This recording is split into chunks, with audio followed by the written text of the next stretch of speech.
إنكم على بينة من ربكم ما لم تظهر فيكم سكرتان سكرة الجهل وسكرة حب العيش وأنتم تأمرون بالمعروف وتنهون عن المنكر وتجاهدون في سبيل الله فإذا ظهر فيكم حب الدنيا فلا تأمرون بالمعروف ولا تنهون عن المنكر ولا تجاهدون في سبيل الله القائلون يومئذ بالكتاب والسنة كالسابقين الأولين من المهاجرين والأنصار.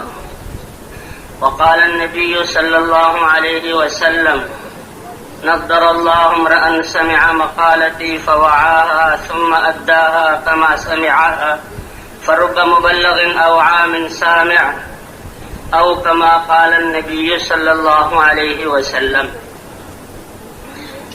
میرے محترم دوستوں، بزرگوں اور بھائیوں، اللہ تعالیٰ نے اس کائنات میں ہمیں سب سے عظیم انسان بنا کر یہ زندگی امانت دی ہے، اور یہ زندگی کی دولت ایک دفعہ ملی ہے، اور یہ زندگی دنیا کو بنانے کے لیے نہیں ملی، دنیا میں بسنے کے لیے نہیں ملی، بلکہ دنیا میں تو بطور مسافر کے بھیجا ہے، اور آخرت کی تیاری کے لیے اللہ نے بھیجا ہے. اللہ نے انسان کو آخرت کے لیے بنایا. یہ ہمیشہ ہمیشہ رہے گا. موت تو ایک دروازہ ہے جس سے منتقل ہو کر یہ آخرت کی طرف منتقل ہوگا، آخرت کی طرف جائے گا.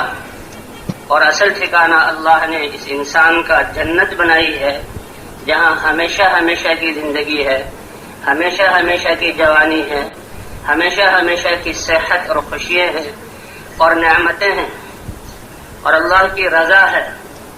اللہ اعلان فرمائیں گے الیوم احل علیکم رضوانی فلا اسخط علیکم بعدہ ابدا، کہ آج میں اپنی رضا کو تمہارے لیے واجب کرتا ہوں اور آج کے بعد کبھی ناراض نہیں ہوں گا.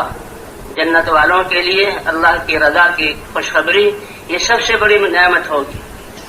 اللہ نے بھی قرآن میں جہاں ایمان اور اعمال والوں کے لیے جنت کے باغات، وہاں کے محلات، وہاں کی نعمتیں اور خوشیاں اس کا ذکر کیا تو وہاں یہ فرمایا ورضوان من اللہ اکبر، اے میرے بندو میری رضا کا حاصل کر لینا یہ جنت سے بھی بڑی چیز ہے.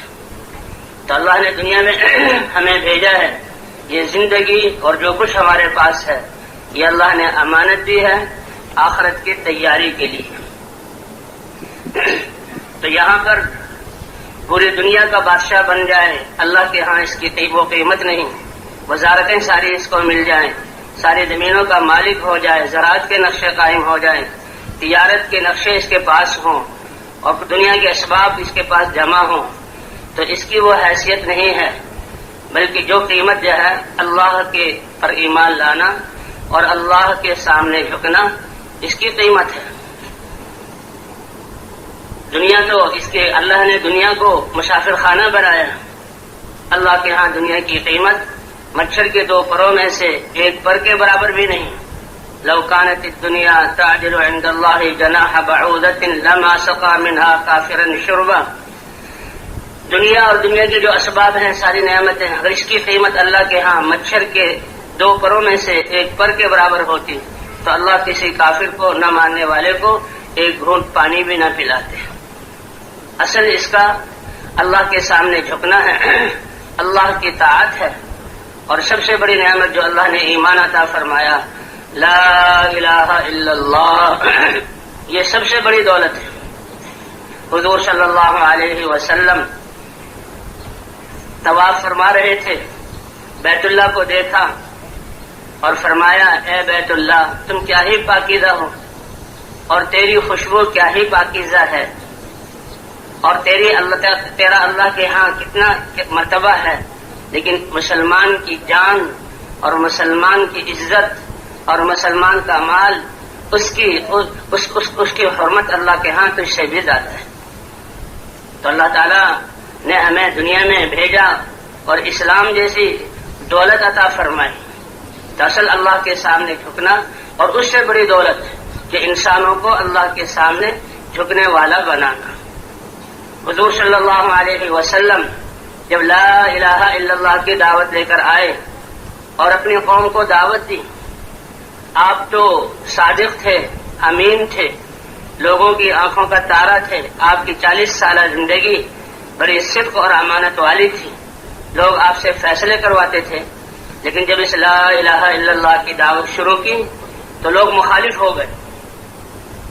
بڑے بڑے سردار عتبہ، شیبہ، ابو سفیان اور بہت بڑے سردار وہ جمع ہوئے. اللہ کے رسول صلی اللہ علیہ وسلم کی خدمت میں آئے کہ آپ نے ایک نئی بات شروع کر دی ہے. ہمارے باپ دادا کے دین کو جو ہے اس کی نفی کرنی شروع کی. ہمارے ان معبودوں کو عیب لگانا اور یہ کچھ نہیں ہے یہ بیان کرنا شروع کر دیا. آپ نے ہماری جمعیت کو توڑ دیا. آپ اس سے کیا چاہتے ہیں؟ اگر آپ اس سے عزت اور شرافت چاہتے ہیں تو سودنا کا ہم آپ کو اپنا سردار مان لیتے ہیں بالاتفاق، اور کوئی بھی فیصلہ آپ کی رائے کے خلاف نہیں ہوگا. جو آپ فیصلہ فرمائیں گے ہم وہ کریں گے. آپ بتائیے کہ اس کام سے آپ سرداری چاہتے ہیں یا بادشاہ بننا چاہتے ہیں؟ ملکنا کا علینا، ہم آپ کو اپنا بادشاہ مان لیں گے. آپ ہمارے بادشاہ ہیں، لیکن اس کام کو چھوڑ دیں. اور کیا آپ مالدار بننا چاہتے ہیں تو سارے مال لا کر ہم آپ کے قدموں میں ڈال دیں گے. آپ اس سے جو ہے کوئی خوبصورت عورتیں چاہتے ہیں تو اپنی عورتوں کو جمع کر دیں گے. آپ جس کو چاہیں پسند کر لیں. لیکن اللہ کے رسول صلی اللہ علیہ وسلم نے سب کا انکار کیا کہ میں نہ سرداری چاہتا ہوں، نہ بادشاہت چاہتا ہوں، نہ مالدار بننا چاہتا ہوں، نہ میں تمہاری خوبصورت عورتیں چاہتا ہوں. مجھے تو اللہ نے ایک پیغام دے کر بھیجا ہے، بشیر اور نذیر بنا کر بھیجا ہے. میں تمہیں اللہ کی طرف ایمان اس کی دعوت دوں، لا الہ الا اللہ کی دعوت دوں، اور جو اللہ نے احکام دین اتارا ہے اس کی طرف تمہیں بلاؤں اور اللہ کی نافرمانیوں سے روکوں. کہ اچھا جو چیزیں ہم نے آپ کے سامنے پیش کی ہیں آپ نے اس کو قبول نہیں کیا اور آپ کہہ رہے ہیں اللہ کے رسول ہیں، تو پھر ہم پہاڑ کتنی تنگی والی زندگی گزار رہے ہیں، کتنی فقر و فاقے والی زندگی گزار رہے ہیں. ہمارا یہ مکہ شہر پہاڑوں کے درے ہیں اور تنگ ہے. آپ اپنے رب سے دعا کیجئے کہ اللہ پہاڑوں کو دور کر دے اور ہمارے شہر کو میدان والا وسیع بنا دے. عراق اور شام کی طرح یہاں باغات ہو جائیں اور یہاں نہریں چالو ہو جائیں، اور اللہ جو ہے تو آپ کا رب ہمیں نعمتیں دے دے، ہمیں اس فقر و فاقے سے نکال دے. اللہ کے رسول صلی اللہ علیہ وسلم نے فرمایا مجھے یہ چیزیں دے کر نہیں بھیجا گیا، مجھے تو یہ دعوت دے کر بھیجا گیا ہے، اور میں تو اللہ نے قرآن دیا ہے اور اللہ نے اپنے احکام دیے ہیں. میں تو بشیر اور نذیر کہ ایمان والوں کو اللہ کی رضا اور نعمتیں اور جنت کی خوشخبری سناؤں اور نافرمانی کرنے والوں کو اللہ کے عذاب سے ڈراؤں. اچھا جو ہم نے پیش کیا وہ بھی آپ قبول نہیں کر رہے، اور جو ہم نے کہا کہ ہمارے لیے یہ کام کرتے ہیں وہ بھی آپ قبول نہیں کر رہے. تو ہمارے جو لوگ اس دنیا سے جا چکے ہیں ان میں سے کسی کو زندہ کرا دیں. آپ کہہ رہے ہیں کہ انسان کو اللہ زندہ فرمائیں گے تو وہ آپ کی تصدیق کر دیں. آپ نے فرمایا نہیں، مجھے اس کے لیے نہیں بھیجا گیا. فرشتے اتر جائیں آپ کے لیے، وہ آپ کے لیے گواہی دے دیں. اللہ تعالی ہم آپ کو دیکھ رہے ہیں کہ آپ ہم میں سے ایک شخص ہیں اور دنیا کے اعتبار سے کتنے یعنی تنگی والی حالت ہے. اللہ تعالیٰ آپ کے سونے چاندی کے محلات بنا دیں اور اللہ تعالیٰ آپ کو پر نعمتوں کی بارش فرما دیں. فرمایا ہے کہ مجھے اس لیے نہیں بھیجا گیا، مجھے تو بشیر اور نذیر بنا کر بھیجا گیا ہے اور میں لا الہ الا اللہ اس کی دعوت دے کر آیا. تو بھائی سب سے بڑی بات کہ یہ انسان اس کے دل میں ایمان کیسے آ جائے، اس کا یقین کیسے درست ہو جائے، اور اللہ کے سامنے یہ جو ہے اللہ کے سامنے جھکنے والا کیسے بن جائے. اور اس سے بڑی بات ہم حضرت محمد صلی اللہ علیہ وسلم کی امت ہیں، سارے انسانوں کو اللہ کے سامنے جھکانے والے ہم کیسے بن جائیں. یہ سب سے بڑی نعمت ہے، یہ سب سے بڑی عزت ہے جو اللہ نے عطا فرمائی ہے. تو اللہ کا دین، اللہ نے دین مرحمت فرمایا. سب سے بنیادی چیز لا الہ الا اللہ کا یہ کلمہ ہے، اور سب سے اہم چیز یہ اللہ کی ذات پر یقین ہے. ساری چیزوں سے یقین نکل کر اللہ کی ذات پر یقین آ جائے کہ اللہ کے علاوہ کوئی عبادت کے لائق نہیں. اللہ تعالیٰ ساری کائنات کے بغیر سب کچھ کرنے پر قادر ہے، اور کائنات اپنے موجود ہونے میں، باقی رہنے میں اور اپنی صفات کو ظاہر کرنے میں اللہ کے امر کی محتاج ہے. اللہ کے امر کے بغیر کائنات میں سے کوئی چیز کچھ بھی نہیں کر سکتی. یہ یقین ہمارے دلوں میں آ جائے، پھر اللہ تعالیٰ نے اپنے سامنے جھکنے کے لیے اور پسندیدہ زندگی اختیار کرنے کے لیے اللہ نے یہ مبارک دین مرحمت فرمایا۔ دین کیا ہے؟ مالک یوم الدین۔ دین کے معنی ہے بدلہ، کہ اللہ تعالیٰ یہ دین جو ہے پوری زندگی اللہ کے احکام سے معمور اور آباد ہو، اللہ کے احکام سے بھری ہوئی ہو۔ اللہ تعالیٰ احکام پر بھی دیتے ہیں اور احکام تک پہنچنے کا جو ذریعہ ہے اللہ اس پر بھی عطا فرماتے ہیں۔ اللہ کے راستے کے غبار، اس پر بھی اللہ تعالیٰ نعمتیں دیتے ہیں۔ انسان اللہ کے دین کے لیے بھوکا رہے، پیاس آ جائے، تھکن آ جائے، پسینہ بہے، سانس چڑھ جائے، یہ ساری مشقتیں نیکی بنا کر لکھی جاتی ہیں۔ اور مسلمان کی زندگی اور اجر کی ابتدا تو نیت سے ہوتی ہے۔ انما الاعمال بالنیات، کہ اعمال کا دار و مدار نیت پر ہے۔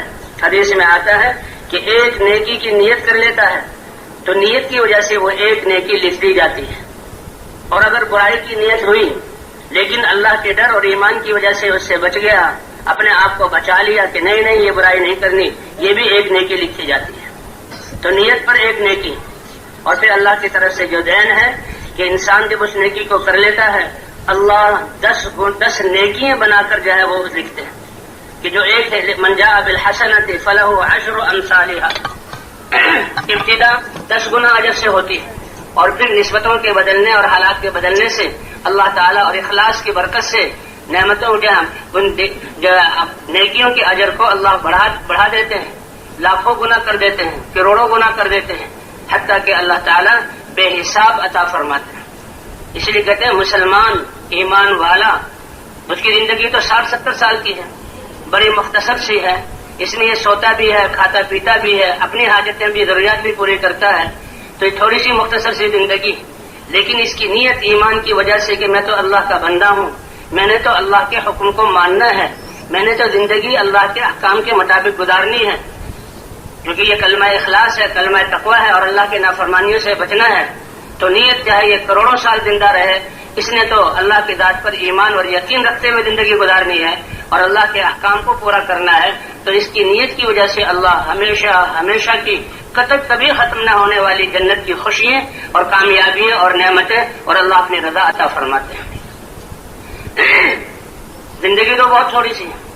کافر وہ کفر پر ہے، اس کی نیت ہی ہے بتوں کو پوجنا، اس کی نیت ہی ہے رسم و رواج پر چلنا، چاہے ہزاروں سال کی زندگی دی جائے، اس کی نیت کی بنیاد پر اللہ ہم سب کی حفاظت فرمائے، ہمیشہ کی اس کے لیے سزا ہے کہ اعمال کا دار و مدار نیت پر۔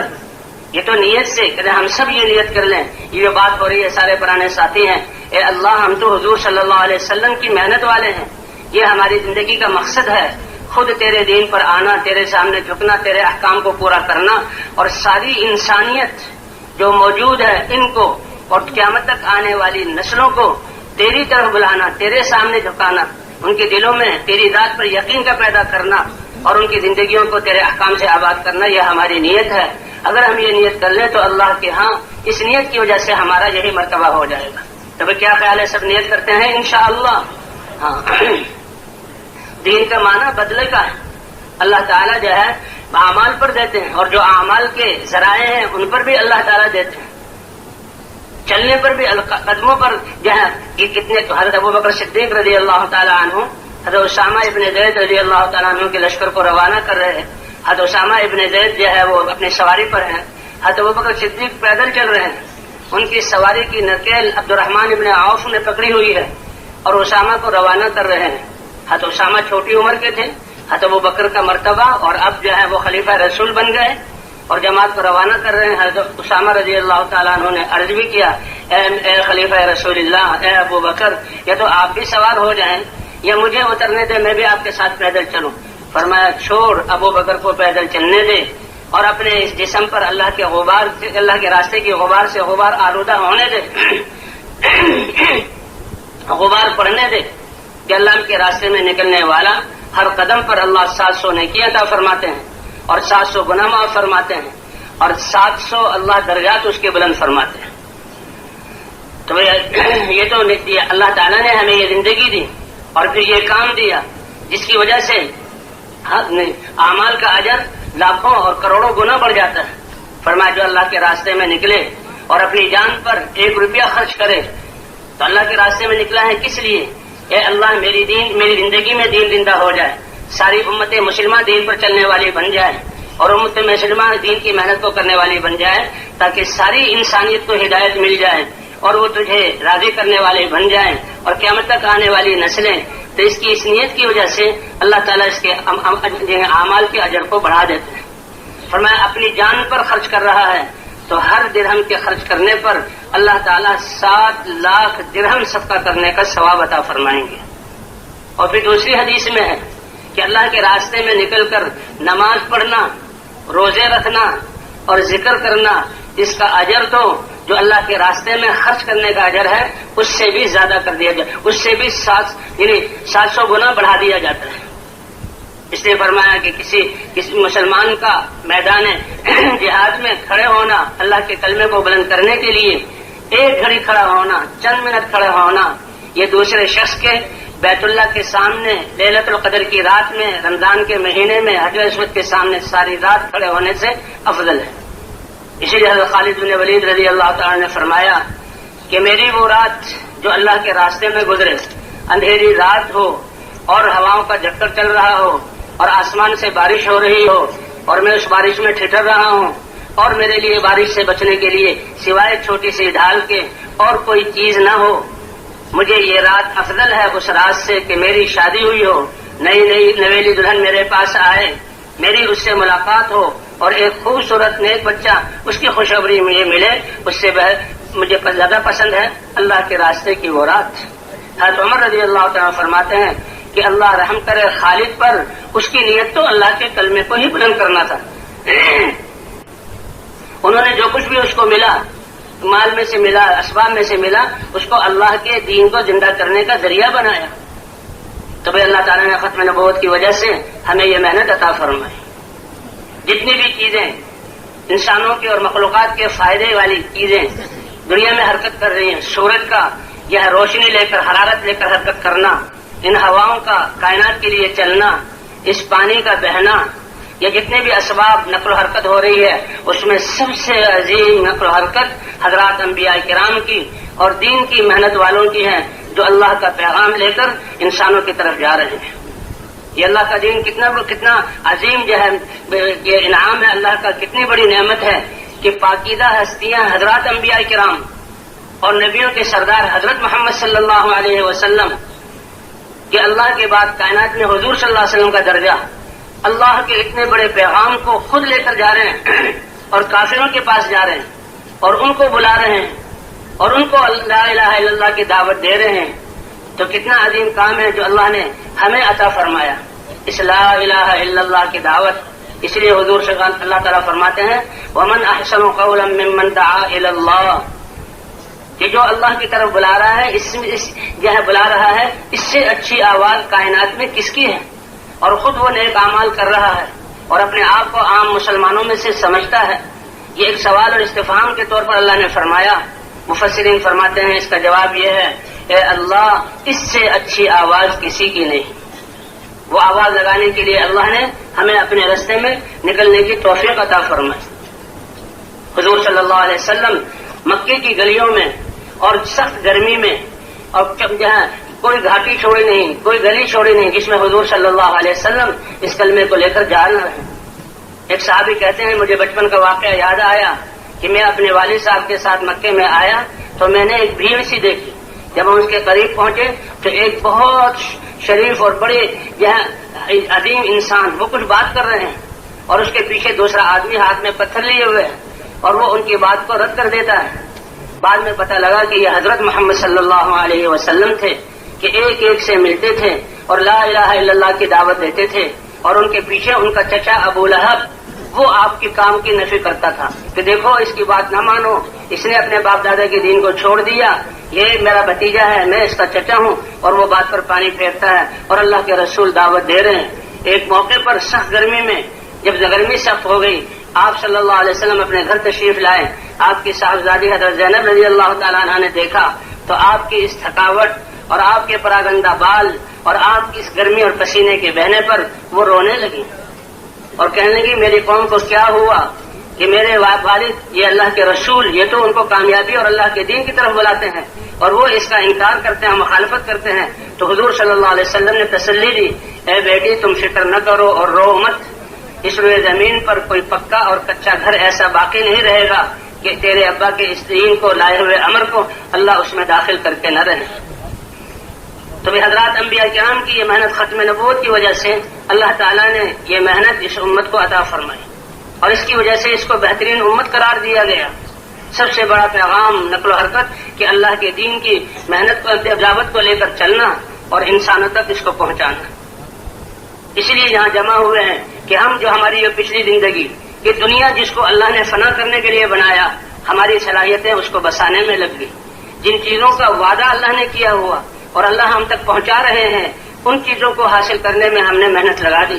اور جو آخرت جس کا ذمہ داری اللہ نے ہم پر ڈالی کہ وہاں کا سرمایہ تیار کرو، اس سے ہم غافل رہے. اور اللہ نے حضرت محمد صلی اللہ علیہ وسلم کی امت میں پیدا فرما کر یہ ذمہ داری عطا کی، اے اللہ پچھلی کوتاہیوں کو معاف فرما دے. اے اللہ ہم سے اپنی جانوں پر اور امت مسلمہ پر، اپنی نسلوں پر اور انسانیت کے بارے میں ظلم ہوا کہ ہم اس پیغام کو لے کر نہ جا سکے. اے اللہ ہماری اس کوتاہی کو معاف فرما دے. تو ہمیں مانگیں گے معافی اللہ سے انشاءاللہ. اور کتنی زندگی باقی ہے؟ اے اللہ بقیہ زندگی ہم تیرے اس دین کو لے کر پوری دنیا میں جائیں گے. ہماری زندگی کا مقصد تیرے کلمے کو بلند کرنا، یہ امت پورے دین پر چلنے والی بن جائے اور یہ امت اس دین کے پیغام کو لے کر پوری انسانیت کی طرف جانے والی بن جائے. اور اللہ تعالیٰ ہدایت کی ہوائیں عام کر دے. اس کے لیے اللہ کے راستے میں نکلنا. فرمایا لغدوۃ فی سبیل اللہ او روحۃ خیر من الدنیا وما فیہا. ایک صبح یا ایک شام، دن کے دو حصوں میں سے ایک حصہ اللہ کے راستے میں نکل جانا، یہ دنیا کسی کو مل جائے اور وہ سارے صدقہ کر دے اس کی نفلی عبادت، اس سے بہتر ہے اللہ کے راستے میں آدھے دن کا نکلنے کے توفیق مل جائے کہ اللہ کا کلمہ بلند ہو جائے.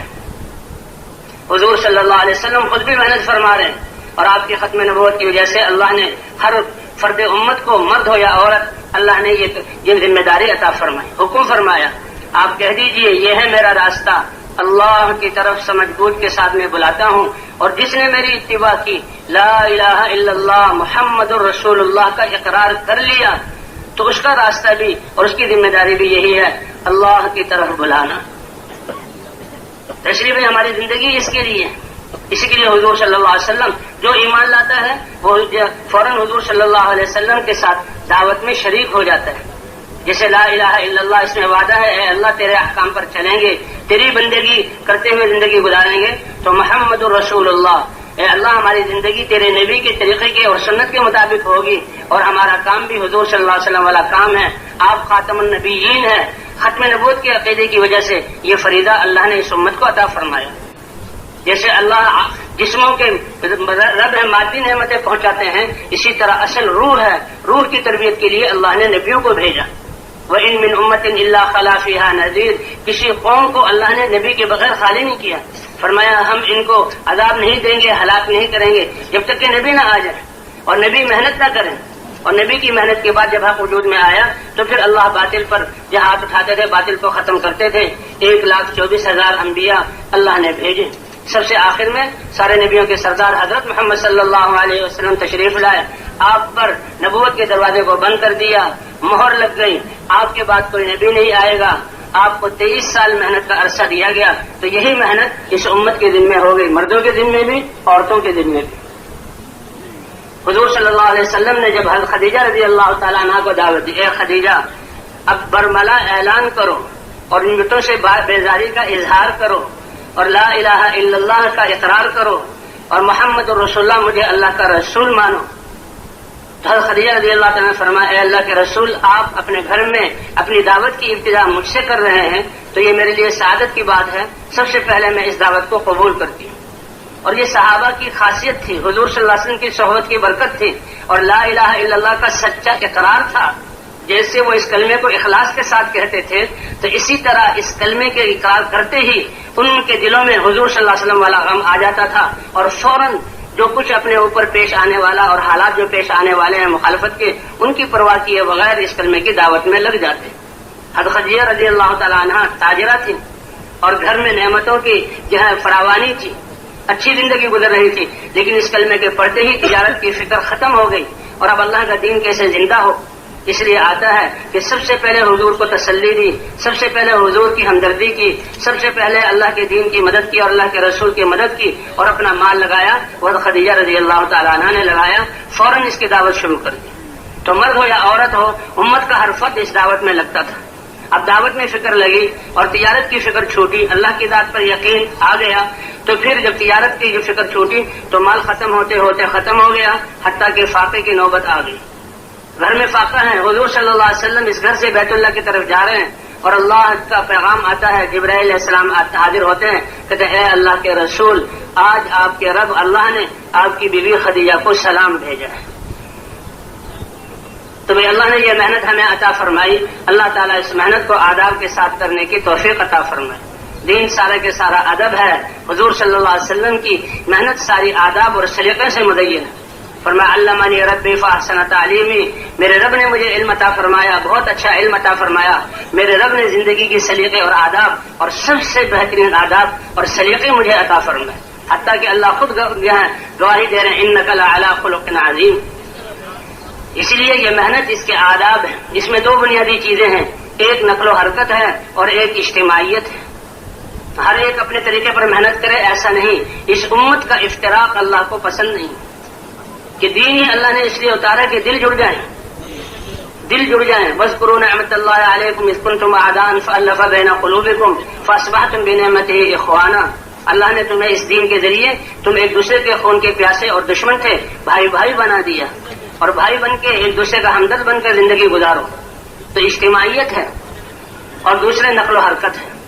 نقل و حرکت کا کیا مطلب کہ جیسے سورج کی روشنی جن فضاؤں کو ضرورت ہے جس جس مخلوق پر پہنچنی چاہیے اللہ اپنی قدرت سے پہنچا رہے ہیں. جہاں جہاں پانی کو بھیجنا ہے، جاری کرنا ہے اور اس کی بقا پانی کے ساتھ ہے، اللہ اپنی قدرت سے پانی کو پہنچا رہے ہیں. ہواؤں کو اللہ چلا رہے ہیں. تو اسی طرح اس پیغام کو لے کر پوری دنیا کے انسان ان کی نیت کرنا. اس لیے ہمارے اللہ کے راستے میں نکلنے کا مقصد کہ اللہ ہم میں خود تقویٰ آ جائے، ہم تیرے احکام پر چلنے والے بن جائیں، ہماری زندگی پاکیزہ بن جائے اور اے اللہ اس پیغام کو پوری دنیا کے انسانوں تک پہنچانے والے بن جائیں. اس لیے بھی ہم ساری انسانیت کی نیت کر کے اس محنت میں نکلیں. جب ساری انسانیت کی نیت ہوگی تو اللہ ہماری نیت کا اعمال اور قربانیوں کا اثر پورے عالم پر ڈالیں گے. اور اللہ یہ دکھلا رہے ہیں کہ اس محنت کی وجہ سے اللہ نے تھوڑے سے عرصے میں کیسے امت مسلمہ کو جمع کر دیا.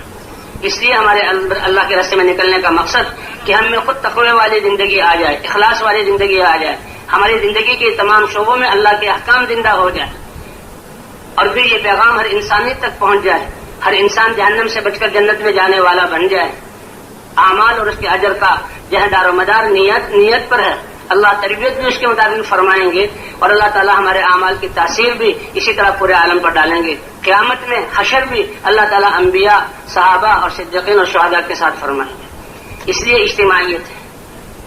پوری امت مسلمہ ایک جسم کی طرح ہے. غزوہ احد کے موقع پر چند صحابہ سے اجتہادی غلطی ہوئی، فتح شکست میں بدل گئی. اللہ کے رسول اور صحابہ ہیں، 70 صحابہ کی شہادت کا نقصان اور حضور صلی اللہ علیہ وسلم بھی زخمی ہوئے اور آپ کے چچا حمزہ رضی اللہ تعالیٰ عنہ شہید ہوئے. آپ روئے ان کے انتقال پر. تو اللہ نے دکھا دیا کہ دیکھو اجتماعیت کتنی ضروری ہے. غزوہ حنین کے موقع پر چند نوجوان مسلمانوں کے دلوں میں جذبہ آ گیا کہ مسلمان تو تھوڑی تعداد میں لشکروں اور میدانوں میں فتح پاتے رہے، آج تو ہم کثرت والے ہیں، آج کیسے شکست ہوگی. فوراً اللہ نے آیت اتاری اور کیا ہوا کہ جب تیروں کی بارش ہوئی تو مسلمان 12,000، کفار 4,000، سب کے سب پیچھے ہٹ گئے اور اللہ کے رسول اکیلے رہ گئے. اور آپ یہ آواز لگا رہے ہیں انا النبی لا کذب انا ابن عبد المطلب، میں اللہ کا نبی ہوں، میں سچا ہوں، میں عبد المطلب کا بیٹا ہوں، پوتا ہوں. تو اللہ نے فرمایا وَيَوْمَ حُنَيْنٍ إِذْ أَعْجَبَتْكُمْ كَثْرَتُكُمْ فَلَمْ تُغْنِ عَنْكُمْ شَيْئًا، کہ جب حنین کے دن حضور اور صحابہ کے ہوتے ہوئے تمہارے دلوں میں کثرت پر نظر گئی تو اللہ تعالیٰ کی مدد ہٹ گئی، تمہاری کثرت نے کوئی فائدہ تمہیں نہیں دیا. اس لیے ایک اجتماعیت ہے اور نقل و حرکت ہے. یہ امت ایک جسم کی طرح تھی. جب محنت چھوٹی ہے، دین نکلا ہے جو دین جوڑنے والا تھا، پھر امت مختلف فرقوں میں بٹ گئی، علاقوں کے اعتبار سے، زبانوں کے اعتبار سے اور کاموں کے اعتبار سے امت کے حصے ہو گئے. اللہ نے پھر اس محنت کو چالو فرمایا اور اس محنت کے ذریعے پھر اللہ امت کو جوڑ رہے. اس لیے بھائی ابھی تو کہ ہم اجتماعات میں جمع ہوتے ہیں، ماشاءاللہ جماعتوں میں نکلتے ہیں کہ ہم نے اجتماعی صورت میں رہنا ہے، امیر کے ساتھ جڑ کے رہنا ہے، جو ذمہ دار بنا ہے، 12 10 8 آدمی کی جماعت، یہ سب جڑ کے رہیں، جسم بھی ان کے جو ہے اکٹھے ہوں اور سامان بھی ان کا اکٹھا ہو، دل بھی ان کے جڑے ہوئے ہوں اور فکر بھی ان کی ایک ہو فکر بھی ایک ہو۔ اے اللہ ہم خود کیسے تقوی والی زندگی والے بن جائیں، ایمان اور اعمال والے بن جائیں اور اس دین کی محنت کو حضور کے طریقے پر کرنے والے بن جائیں، تاکہ ساری انسانیت کو ہدایت مل جائے، ساری انسانیت کی نیت کر کے جانا۔ بھئی اللہ تعالیٰ نے ہمیں یہاں آنے کی توفیق عطا فرمائی، کتنے ہی مبارک اور خوش قسمت لوگ ہیں جو اس میدان سے اللہ کے راستے میں جائیں گے۔ اس لیے کہتے ہیں جماعت کے ساتھ چلنا ہے، اس لیے ذمہ دار ایک بنایا جاتا ہے کہ ذمہ دار کی اطاعت میں چلنا ہے، جڑنے کے لیے کہ تمہارے علیکم بالطاعہ، تم طاعت کو لازم پکڑو۔ اور امیر جو بنایا گیا یہ راستہ ہے اللہ اور اللہ کے رسول کی طرف طاعت کی طرف آنے کا۔ امیر چاہے وہ عمر میں کم ہو، تجربے میں کم ہو، کیسی شکل و صورت کا ہو، درجہ بھی اس کا کم ہو، لیکن جب ذمہ دار بنا دیا گیا تو اس کی طاعت، من اطاع امیری فقد اطاعنی ومن اطاعنی فقد اطاع اللہ ومن اطاع اللہ فقد فاز۔ جس نے میرے امیر کی اطاعت کی اس نے رسول کی اطاعت کی، اور جس نے رسول کی اطاعت کی اس نے اللہ کی اطاعت کی، اور جس نے اللہ رسول کی اطاعت کی وہ کامیاب ہو گئے۔ تو خواہشات سے نکلنا اور اپنی منچاہی زندگی سے نکلنا، رب چاہی زندگی پر آنا، اس کا بہت بڑا ذریعہ طاعت اور اجتماعیت ہے۔ اس لیے جماعتیں بنی ہیں، جماعتیں اکٹھی رہیں اور پھر اکٹھے ہی جماعتیں اللہ کے راستے میں جائیں، اس میدان سے اللہ کے راستے جماعتیں تشکیل ہوں، یہ کتنی بڑی بات ہے۔ فرمایا کہ جماعتیں جب تشکیل ہو جائیں، جو ہی ہمیں پرچہ ملے تو فوراً ہم اللہ کے راستے میں روانہ ہوں، اور جہاں سے روانہ ہو رہے ہیں اپنے ساری چیزیں اور اسباب یہاں سے ساتھ لے کر چلیں اور اللہ کے راستے میں روانہ ہو جائیں۔ سواریوں کی وجہ سے یا کسی اور آزار کی وجہ سے ہم رکے نہیں۔ جب ہم نے وقت اللہ کو دے دیا، اس کی قیمت بہت زیادہ ہوگی کہ ایک صبح ایک شام یہ دنیا اور دنیا کے خزانوں کے مالک بن کر صدقہ کرنا اس سے بہتر ہے۔ حضور صلی اللہ علیہ وسلم نے ایک لشکر کو روانہ فرمایا، اور یہ پہلا لشکر تھا جو روم کے مقابلے کے لیے حضور صلی اللہ علیہ وسلم نے بھیجا، اور اس میں اپنے جگر گوشوں کو بھیجا، آپ کے منہ بولے جو ہے بیٹے زید بن حارثہ ان کو بھیجا، اور پھر شہادت کی خوشخبری سنائی، اور پھر جعفر ابن ابی طالب جو حضور صلی اللہ علیہ وسلم کے چچا زاد بھائی، بالکل نوجوان، اور جنہوں نے اس دین کی خاطر پہلے حبشہ کی ہجرت کی، اور حبشہ کی ہجرت کر کے پھر آپ نے جعفر رضی اللہ تعالیٰ عنہ نے مدینے کی ہجرت کی، اور خیبر کے موقع پر آپ پہنچے۔ آپ صلی اللہ علیہ وسلم کو دو بڑی خوشخبریاں سنائی گئی، اے اللہ کے رسول خیبر جیسا مضبوط قلعہ وہ فتح ہو گیا، اور آپ کے بھائی جعفر وہ حبشہ سے مدینے پہنچ گئے۔ حضور صلی اللہ علیہ وسلم نے فرمایا، اے میرے صحابہ، میں تمہیں بتا نہیں سکتا کہ جعفر کے آنے کی زیادہ خوشی ہوئی ہے یا خیبر کے فتح ہونے کی زیادہ خوشی ہوئی، لیکن اللہ کے راستے میں جان دینا، اس کے لیے اللہ کے رسول نے اپنے قریبی گھر والوں کو بھیجا، کہا جعفر اس کا امیر ہوگا، اگر جعفر شہید ہو جائے تو عبداللہ ابن رواحہ اس کے امیر ہوں گے۔ اللہ کی شان جمعے کا دن تھا، اور حضور صلی اللہ علیہ وسلم نے ہدایات دے کر روانہ کیا۔ عبداللہ ابن رواحہ ان کو ایک اسرائیلی ملا کہ دیکھو یہ اللہ کے رسول کی پیشن گوئی ہے اور تم تو شہید ہو جاؤ گے، تو اس سے کوئی پریشانی نہیں، بلکہ خوشی ہے کہ یہ جان اللہ کے راستے میں جائے گی۔ سب سے بڑی موت تو شہادت کی موت ہے، لیکن جمعے کا دن تھا اس لیے جماعت سے اجازت لی، روانہ کیا اور رک گئے، اور جمعے کی نماز حضور صلی اللہ علیہ وسلم کے پیچھے پڑھی۔ حضور صلی اللہ علیہ وسلم جمعے کی نماز سے فارغ ہوئے، دیکھا ابن رواحہ موجود ہیں۔ اے ابن رواحہ، تمہیں اللہ کے راستے میں جانے سے کس نے پیچھے کیا؟ لِأُجَمِّعَ مَعَكَ یا رسول اللہ، اے اللہ کے رسول آپ کے پیچھے جمعہ پڑھنے کے لیے روکا ہوں۔ تو اللہ کے رسول نے خوشی کا اظہار نہیں فرمایا، کہا کتنا پیچھے رہ گئے؟ کہ آدھا دن۔ فرمایا وہ آدھے دن پہلے چلے گئے، کہ سواری کی طرف اشارہ کیا کہ سواری ہے، سب کچھ تیار ہے، بس جمعہ پڑھ لیا ہے، سواری پر سوار ہوں گا، ایڑ لگاؤں گا، تیز چلاؤں گا، اور یہاں رات ہی کو اپنی جماعت کے پاس پہنچ جاؤں گا۔ فرمایا نہیں، بہت پیچھے رہ گئے۔ لو انفقت ما فی الارض جميعا ما ادرکت غدوتهم، تم نے مجھے مسجد نبی میں ٹھہرے اور میرے پیچھے جمعہ پڑھا، یہ سارے اعمال کا ثواب تمہیں مل گیا۔ اس پر مزید اگر روئے زمین کے خزانوں کے مالک ہو کر تم اس کو صدقہ کر دو اور اس ثواب کو بھی اس اپنے ان اعمال کے ثواب کے ساتھ ملا لو، تو ان کے آدھے دن پہلے جانے کے ثواب کو تم پہنچ نہیں سکتے۔ اس لیے بھائی ہم تو جو ہی اٹھیں سب تیار رکھیں کہ جب ہمیں اشارہ ہو اور حکم ہو ہم اللہ کے راستے میں روانہ ہو جائیں، پوری جماعت مل کر اللہ کے راستے میں۔ حضور صلی اللہ علیہ وسلم نے ایک جماعت کی تشکیل کی اور رات ہی کے وقت کی. اب وہاں تو گھروں میں چراغ نہیں جلتے تھے، راستوں میں کیا ہوگا؟ نشیب و فراغ والی زمین تھی، پتھر بھی تھے، ڈھیلے بھی تھے، کانٹے بھی تھے اور حشرات الارض بھی تھے. اب رات کے اندھیرے میں نکلنا، صحابہ کرام نے اور کہ اے اللہ کے رسول یہ رات گھروں میں گزار لیں، صبح جب روشنی ہو تو نکل پڑیں کیونکہ سفر بہت مشکل ہے. تو اللہ کے رسول نے کیا مبارک ارشاد فرمایا میرے صحابہ کیا تم یہ نہیں چاہتے کہ تمہاری یہ رات بھی اللہ جنت کے باغوں میں سے کسی باغ میں گزرے؟ صحابہ فوراً سمجھ گئے اور اسی وقت اللہ کے راستے میں نکل گئے. اس لیے بھائی سب سے قیمتی دولت ہماری وقت کی ہے. اسراف سے ہمیں منع کیا گیا ہے. اسراف فی المال کی ضرورت تھوڑے مال خرچ کرنے کی تھی، اس میں زیادہ خرچ کریں، اس سے ہم نے اپنے آپ کو بچانا روکا ہے. اللہ تعالیٰ اسراف کرنے والوں کو پسند نہیں کرتے.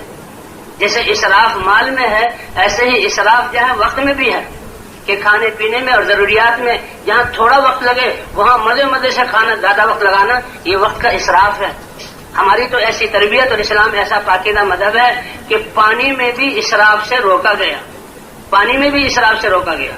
اور کیسی بہترین مثال دی. اللہ کے رسول نے فرمایا تم نہر پر ہو، نہر کا پانی چل رہا ہے اور عام طور پر انسان جو نہر سے وضو کرے گا، ہاتھ دھوئے گا تو پانی نہر میں گر کر آگے چلے جائے گا، لیکن تم نے کتنا استعمال کیا، تمہاری تربیت کیا ہے؟ فرمایا دیکھو پانی میں اسراف مت کرو.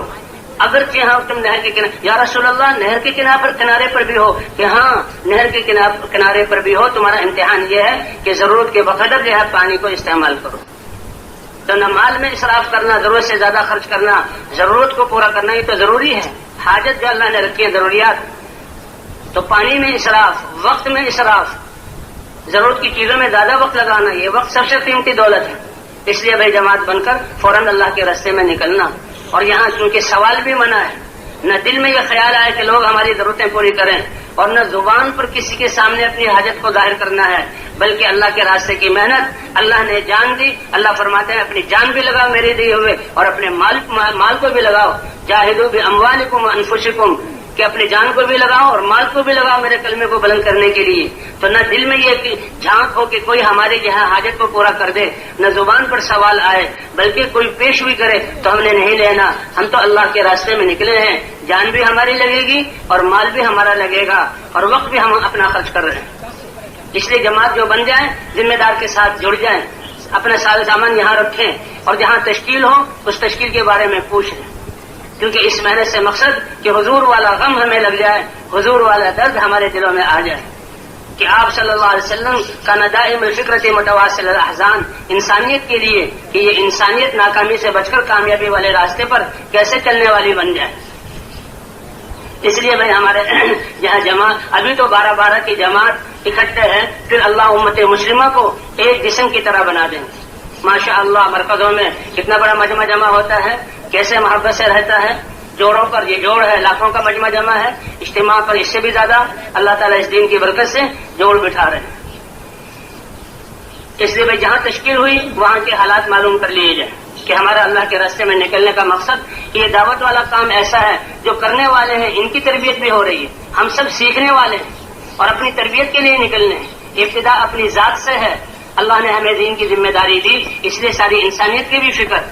تو اس کی دعوت ایسا عمل کہ کرنے والوں کی بھی اصلاح اور تربیت ہو رہی ہے اور ان کا یقین بھی درست ہو رہا ہے اور ان میں بھی دین پر چلنے کی استعداد پیدا ہو رہی ہے. اور جہاں جہاں یہ پھر رہے ہیں اور ان کے جہاں تھکاوٹیں ہو رہی ہیں کہ جسم سے جو ہے انوارات نکل رہے ہیں، ان کی دعوت کے انوارات فضا میں آ رہے ہیں اور لوگوں کے کانوں میں بات پڑ رہی ہے، ایک ہی وقت میں اللہ تعالیٰ ان کے دلوں کو بھی بدل رہے ہیں.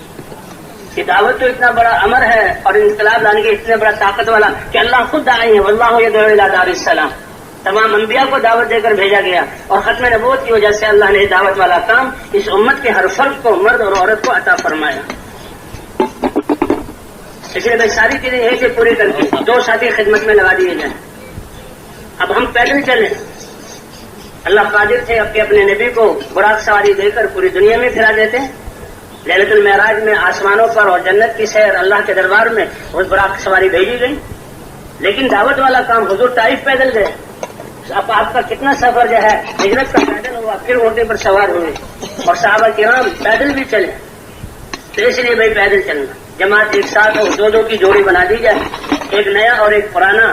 کیونکہ اللہ کے راستے میں نکل کر کچھ اعمال کرنے ہیں زیادہ سب سے اہم اور بنیادی عمل وہ دعوت کا ہے.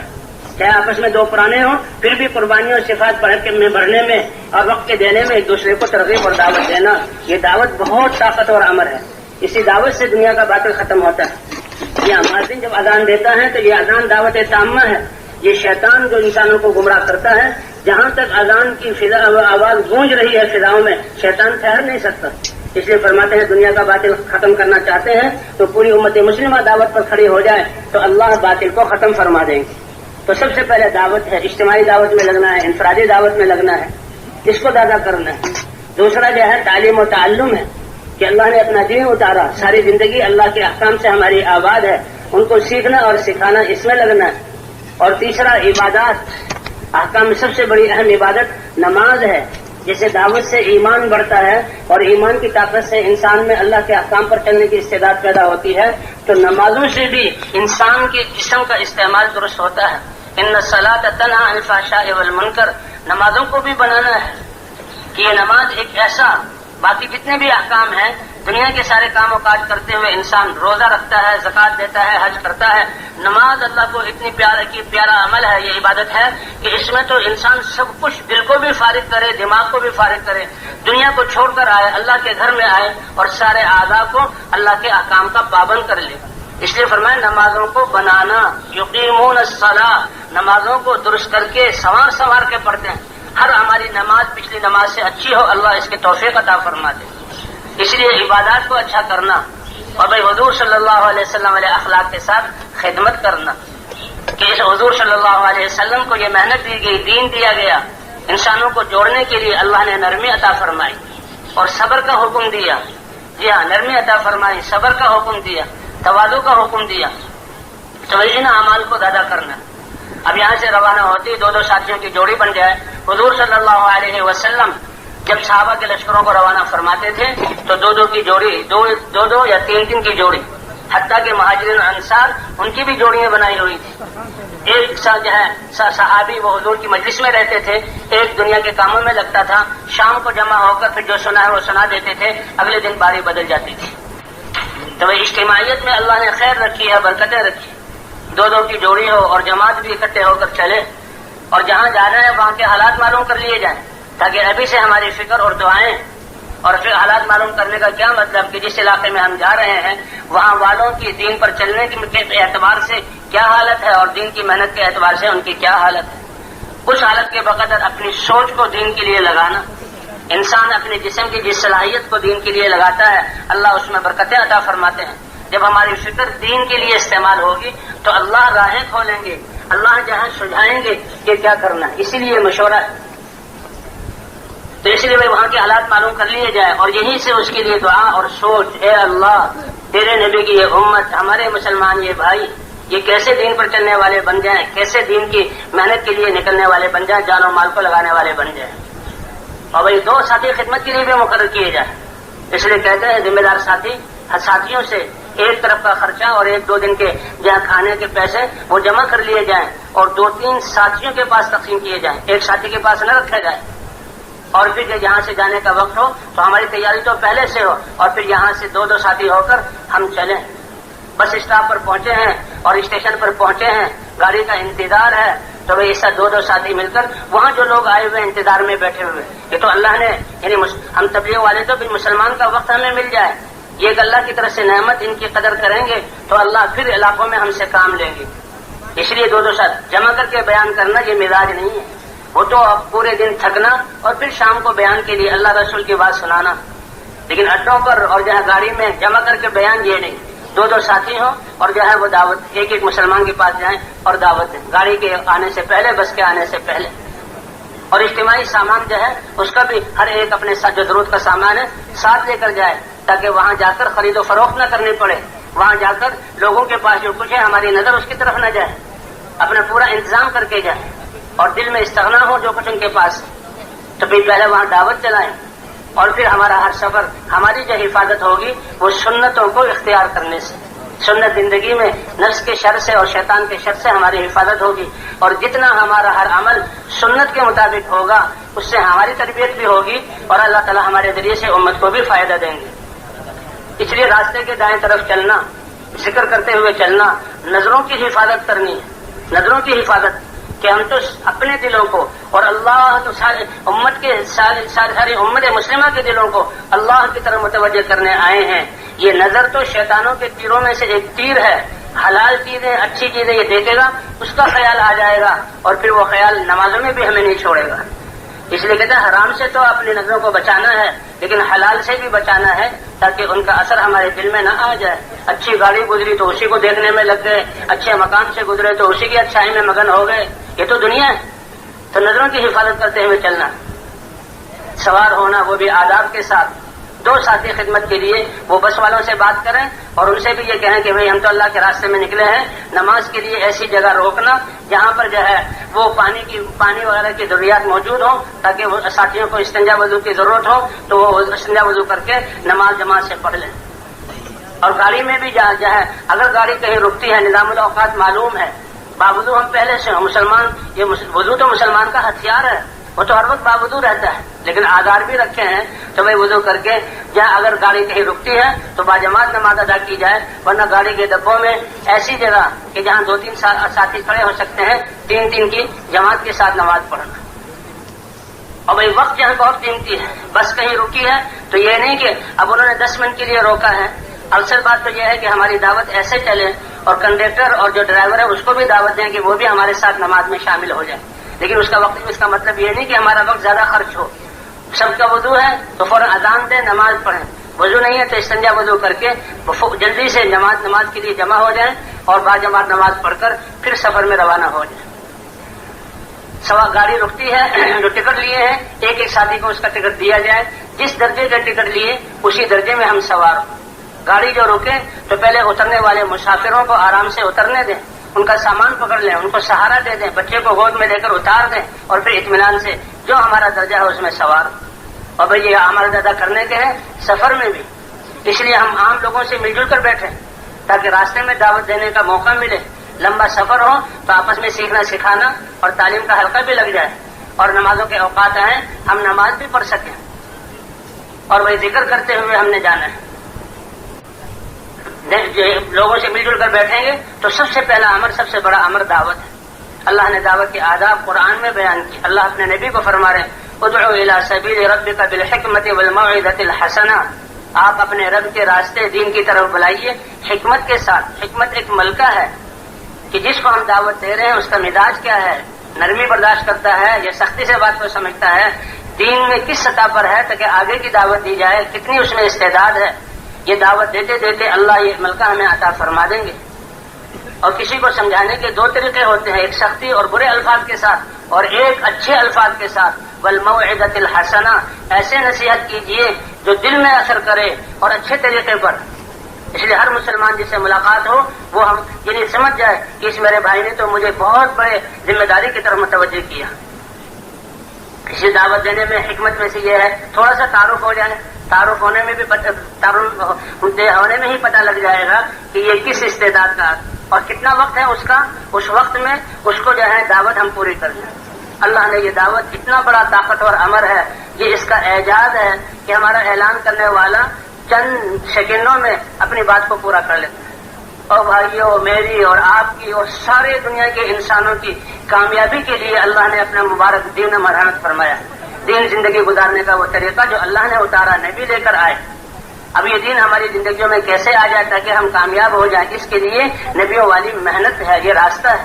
ختم نبوت کی وجہ سے یہ محنت ہر کلمہ گو مسلمان کے ذمہ ہے۔ اس کے بارے میں ہم بات ہوگی، آپ تشریف رکھیں۔ اس نے بات کا خلاصہ متکلم چند منٹوں میں اس کو پھیلا کر ہر مسلمان کو تیار کرتا ہے مسجد میں لانے کے لیے۔ انفرادی دعوت میں ہم اس کو منٹوں اور گھنٹوں تک لے جاتے ہیں، بیان کرنے والا بھی گھنٹوں سمجھاتا ہے۔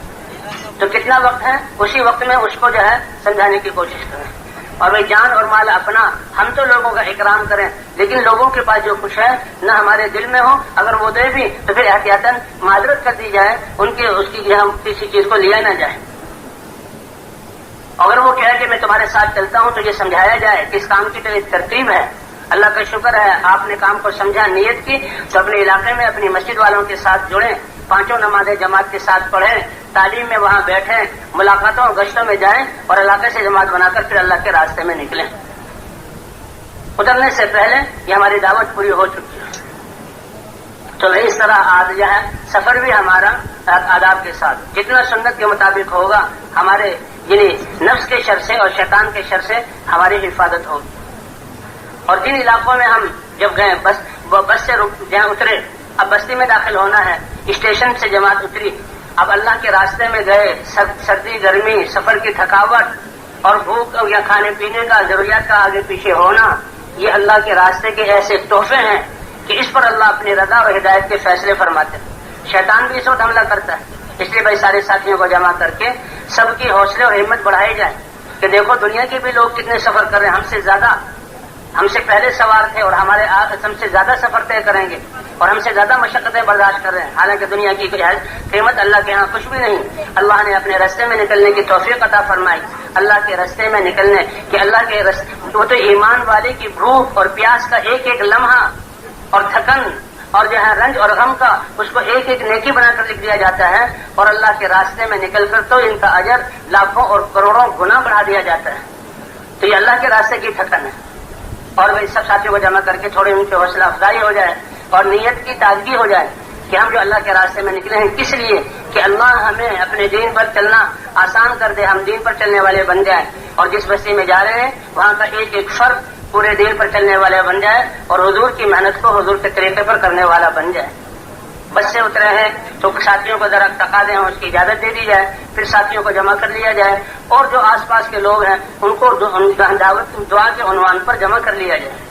اور جب مذاکرہ تو ان کو پتہ لگے کہ یہ بستر اٹھا کر پھرنے والے کتنے عظیم لوگ ہیں اور کیسے ان کے دلوں میں انسانیت کی ہمدردی ہے اور ان کی دعاؤں میں ساری انسانیت کے لیے مانگنا ہے، تو ہماری دعاؤں سے ہی ان کو پتہ لگ جائے گا کہ یہ کس لیے نکلے. تو پھر بستی کی طرف جانا جو ہے یہ بھی آداب کے ساتھ دو دو ساتھی کی جوڑی ہو اور راستے کے دائیں طرف چلیں اور نظروں کی حفاظت کرتے ہوئے چلیں اور دعاؤں کا اہتمام کرتے ہوئے چلیں. سفر کی بھی دعائیں، سواری کی بھی دعائیں. یا اللهم انا نسألك في سفرنا هذا البر والتقوى ومن العمل ما ترضى اللهم انت الصاحب في السفر والخليفة في الاهل والمال. سواری پر سوار ہونے کی بھی دعا ہے، 3 دفعہ الحمدللہ، 3 دفعہ اللہ اکبر، جی ہاں، اور پھر استغفار. اور سواری چلے تو سبحان الذي سخر لنا هذا وما كنا له مقرنين وانا الى ربنا لمنقلبون. اسٹیشن سے یا علاقے میں جہاں اگر مرکز میں گئے ہیں تو مرکز والے آئیں گے تو مرکز والوں کو اپنی جماعت کی کیفیت کہ بھائی اتنے افراد ہیں اور اس سطح کے ہمارے ساتھی ہیں اور ان سے مسجدوں کے حالات لے لیے جائیں. جماعت ہے ذمہ داری مشورے سے مسجدوں کو کہ کن مسجدوں میں جانے سے ہمارا فائدہ ہوگا، علاقے والوں کا فائدہ ہوگا. اگر جماعت مضبوط ہے پرانی کی ہے تو نئے نئے علاقے لیے جائیں. درمیانہ جماعت ہے تو درمیانہ جہاں محنت ہے ان مسجدوں کو لیا جائے. اور اگر بھائی کمزور جماعت ہے تو جہاں فعال مسجدیں ہیں تاکہ ہمارے ساتھیوں کی تربیت ہو جائے. اور دن کو پہلے سے متعین نہ کیا جائے. ہمارا ہر مسجد میں جانے کا مقصد 100% لوگوں سے ملاقات کرنا، دین اور ایمان کے نفع بتلانا اور اس ذمہ داری کا احساس دلانا اور ان کو اس محنت کے لیے تیار کرنا. 100% لوگوں سے ملاقات بھی ہو جائے اور نقد جماعتیں اللہ کے راستے میں نکل جائیں اور اس مسجد میں مقامی جماعت بنا کر جائیں جیسے حضور صلی اللہ علیہ وسلم پوری امت کو بنا کر گئے. سارے صحابہ حضور کی فکر اور محنت والے اور حضور کی جذبے والے تھے اور وہاں اس سے پوری دنیا میں جہاں دین پھیلا. تو اصل بات یہ ہے کہ جہاں وہاں مقامی اگر پہلے سے کام موجود ہے تو اس کو اور مضبوط کر دیں، ساتھی قربانی میں اور صفات میں آگے بڑھیں. سارے سب پرانے ساتھی جو ہیں وہ کام کو کرنے والے بن جائیں. تو مقامی جماعت پہلے سے موجود ہے اس کو مضبوط کرنا، نہیں ہے تو جماعت بنانا. اس کے لیے ایک دن میں کام پورا ہو جائے تو بہت اچھا ہے، ورنہ 2 دن اور تیسرے دن بھی رہ سکتے ہیں. بہت مجبوری کی صورت میں جماعت کی وصولی ہے 4 دن، تو بھائی 3 دن پہلے سے اوقات متعین نہ کیے جائیں. اور فرمایا کہ جو کناروں کی بستیاں ہیں فقراء اور مساکین کی، ان کی بستیوں سے کام شروع کیا جائے اور ان سے ہوتے ہوتے ہم نے تو ہر طبقے کو لینا ہے. حضرات انبیاء کرام کی سب سے پہلے بات وہی لوگ مانتے تھے کہ جن کے دلوں میں اسباب اور دنیاوی نقشوں کے یقین نہیں ہوتے تھے. فقر و فاقے والے، مزدوری کرنے والے اور بہت سادہ زندگی والے یہی سب سے پہلے بات کو مانتے تھے. قرآن پاک میں اس کا ذکر ہے. ایسے لوگوں پر محنت کرتے ہوئے پھر جہاں کوئی کسی طبقے کو اور کسی مسجد کو ہم نے چھوڑنا نہیں. تو بھائی جب ایسے پھر جب مسجدوں میں جائیں، بستی میں داخل ہوئے تو بستی کی دعا اللہم بارک لنا فیہا اللہم انا نسألک خیر اہل الخیر، یہ دعائیں پڑھ لی جائیں. اگر نیا ساتھی ہے اس کو یہ دعائیں پڑھا دی جائیں. ایک بستی سے دوسری بستی کی طرف منتقل ہو رہے ہیں، اگر پہلے ہی سے اطلاع کر دی جائے تو پرانے ساتھی پہلے سے موجود ہوں گے اور اسی وقت مشورہ ہو کے ہمارا کام شروع ہو جائے گا. اگر پرانے ساتھی نہیں ہیں تو بھائی اس مسجد میں جائیں. اب جہاں بستی میں گزر رہے ہیں تو نظروں کی حفاظت کرتے ہوئے مسجد کے سامنے آئے تو مساجد اللہ کا گھر ہے. مسجد میں داخل ہونے کے بھی آداب ہیں. یہ عبادت کے لیے بنے. مسجد میں اعتکاف کی نیت سے داخل پہلے رک جائیں, اللہ کے گھر کی عظمت اپنے دل میں لائیں. اور داخل ہونے کے بھی آداب ہیں کہ بسم اللہ والصلاۃ والسلام علی رسول اللہ اللہم افتح لی ابواب رحمتک. اور داخل ہونے کے لیے پہلے بائیں پاؤں سے جوتا نکال کر جوتے پر رکھ دیں اور دائیں پاؤں سے جوتے سے پاؤں نکال کر مسجد میں اور یہ دعا پڑھیں. اگر وہاں پر کوئی کمرہ ہے جماعت والوں کے لیے تو سامان خدمت کا اور بستر وغیرہ وہاں رکھیں اور اعمال مسجد میں کریں. اگر نہیں ہے تو پھر سلیقے سے سامان ایک کونے میں مرتب کر کے چادر سے ڈھک دیا جائے. لیکن خدمت کا سامان مسجد کے اندر نہ لے جائیں. خاص طور پر گیس کا چولہا یا مٹی کے تیل کا چولہا اور پیاز اور لہسن بدبودار چیزیں یہ مسجد میں لے کر داخل نہ ہوں. مساجد اللہ کا گھر ہیں. فرشتے آتے ہیں. یہ انسان اس کو جو بدبو سے کراہت ہوتی ہے تو فرشتے تو بنے ہوئے ہی نور کے ہیں. اس لیے کہ مسواک کہ وضو میں مسواک کر لو تاکہ منہ کی بو زائل ہو جائے. یہ مسلمان جب قرآن پڑھتا ہے تو فرشتے منہ سے منہ لگا کر اس کی قرآن کو سنتے ہیں. اس لیے بدبودار چیزیں لے کر داخل نہ ہو. اور سب سے پہلے اگر مسجد کی خدمت کی ضرورت ہے, صفائی وغیرہ وہ خدمت کر دیں, ٹینکی بھر دیں. اور سب سے پہلے 2 رکعت نماز پڑھ کر اللہ سے مانگیں. اللہ نے جہاں دعوت دی ہے اس کو راضی کرنے کے لیے اللہ نے دعا والی طاقت بھی دی ہے کہ مخلوق کو جس بات پر لانا چاہتے ہیں پہلے اللہ کے دربار میں ہم جو ہے اس کو رکھ دیں. اللہ کی طرف سے فیصلے ہوئے تو ہمارے لیے آسانی ہوگی. اور یہ بھی آتا ہے کہ انسان جب اپنے گھر سے نکلتا ہے یا اپنے ٹھکانے سے نکلتا ہے, ایک تو بسم اللہ توکلت علی اللہ ولا حول ولا قوت الا باللہ کا گھر والوں کے لیے بہترین اپنا خلیفہ کہ 2 رکعت نماز نفل پڑھ کے گھر سے نکلے. اس لیے مسجد میں جائیں, وضو کیا ہے تو 2 رکعت تحیۃ المسجد, تحیۃ الوضو اور صلاۃ الحاجہ کی نیت سے یہ ساری نیتیں کر سکتے ہیں. پڑھ کے اللہ سے مانگیں اے اللہ ہم تو تیرے کمزور بندے ہیں, تیرے دین کی محنت اور نبی کی فکر کے لیے آئے ہیں, ہمارے دلوں کو بھی اس پر جما دے اور بستی والوں کے دلوں کو بھی نرم کر دے. اور بستی والوں کو اطلاع ہے تو سب سے پہلے مشورہ ہو. جیسے اللہ نے یہ کام دیا تو بھائی کام اپنے نفس کے شر سے, شیطان کے شر سے بچنے کے لیے اللہ نے جو ہے ہمیں مشورہ بھی دیا کہ مشورے اور تاج کے حکم سے امیر اور ذمہ دار اور ساتھی جڑے ہوئے ہوں کہ بھائی تم نے ذمہ دار کی اطاعت کرنی ہے. فرمایا کم درجے کا بھی ہو اس کی اطاعت کرو, یہ تربیت ہے نفس کی. اور امیر ذمہ دار جو ہے وہ ساتھیوں کے مشورے کا پابند ہے, مشورے سے چلے. اس لیے مشورہ قائم کیا جائے. اللہ کے رسول صلی اللہ علیہ وسلم کی تربیت وحی سے ہو رہی ہے. اللہ جہاں وحی نازل فرما رہے ہیں حکم وشاورہم فی الامر, ساتھیوں کی حوصلہ افزائی اور ان کی ہمتیں بڑھانے کے لیے, ان کی استعدادوں کو کام میں لانے کے لیے آپ ان سے مشورہ کیجیے. اور پھر صحابہ کرام ایسے مشورہ کرنے والے تھے کہ اللہ نے ان کے مشورے کی صفت کو قرآن میں ذکر کیا, وَأَمْرُهُمْ شُورَىٰ بَيْنَهُمْ, ان کا معاملہ آپس میں مشورے سے طے ہوتا ہے. اس لیے بھائی جاتے سارے ساتھی پرانے ساتھیوں کو اطلاع ہے تو وہ مشورے کے لیے جمع ہو جائے. مشورہ بڑا اہم عمل ہے. اللہ کی طرف متوجہ ہوں اور ہمارے دل فکر مند ہوں اور پھر سارے ساتھیوں سے رائے لی جائے. اب مشورے کا مقصد کہ سارے ساتھی سارے اعمال سے جو ہے وہ گزر جائیں, سب ساتھیوں سے سارے اعمال کرانے اور مشورے کے ذریعے ساتھیوں کو اپنی فکر اور عقل اور سمجھ دین کے لیے استعمال کرنے کا سلیقہ کہ جب ہم اپنی فکر کو دیں گے تو اللہ کی طرف سے تربیت ہوگی. تو بھائی بستی والوں سے بھی رائے لیں, ان کو بھی اسی وقت دیکھیں بھائی ہم یہاں اس بستی میں آئے ہیں, اللہ نے ہمیں دین کی ذمہ داری, دین کی اہمیت, ایمان کے نفع, آخرت کے حالات, آخرت کی بنیاد پر قدم اٹھانا, یہ ساری چیزیں بیان کر کے ان کو اس محنت کی ذمہ داری کا احساس دلانا. تو آپ بتائیں کہ آپ کی بستی سے نقد جماعتیں نکل جائیں, ایک ایک فرد تک بات پہنچ جائے, آپ کی کیا رائے ہے؟ وہ اس بات کو سن کر بس انہوں نے فکر شروع کی, پھر اللہ ان کے لیے راہیں کھول دیں گے. ہم سب اپنے ساتھیوں کی سارے ساتھیوں کی رائے کے محتاج ہیں, کسی کو اس میں ہلکا نہ سمجھا جائے. اللہ کی طرف متوجہ ہوں اور سارے جہاں کام کے فائدے کو سامنے رکھ کر مشورہ دیں. وقت بہت ہے تو سارے ساتھیوں سے رائے لی جائے. رائے دیتے ہوئے اپنی رائے پر اصرار نہ ہو اور فیصلے کے طور پر اپنی رائے کو نہ ٹھوسیں اور کسی ساتھی کی رائے کی تحقیر نہ کی جائے. سارے ساتھیوں کی رائے کو سنا جائے, یہ ہماری تربیت ہے. یہ مشورے کے ذریعے اے اللہ اور دل میں دعا, اے اللہ جو تیری منشا ہے وہ ہم پر کھول دے اور جس میں ہمارا بستی والوں کا فائدہ ہے اس کے لیے ہماری 24 گھنٹے کیسے استعمال ہوں اس کی دعا کرتے ہوئے.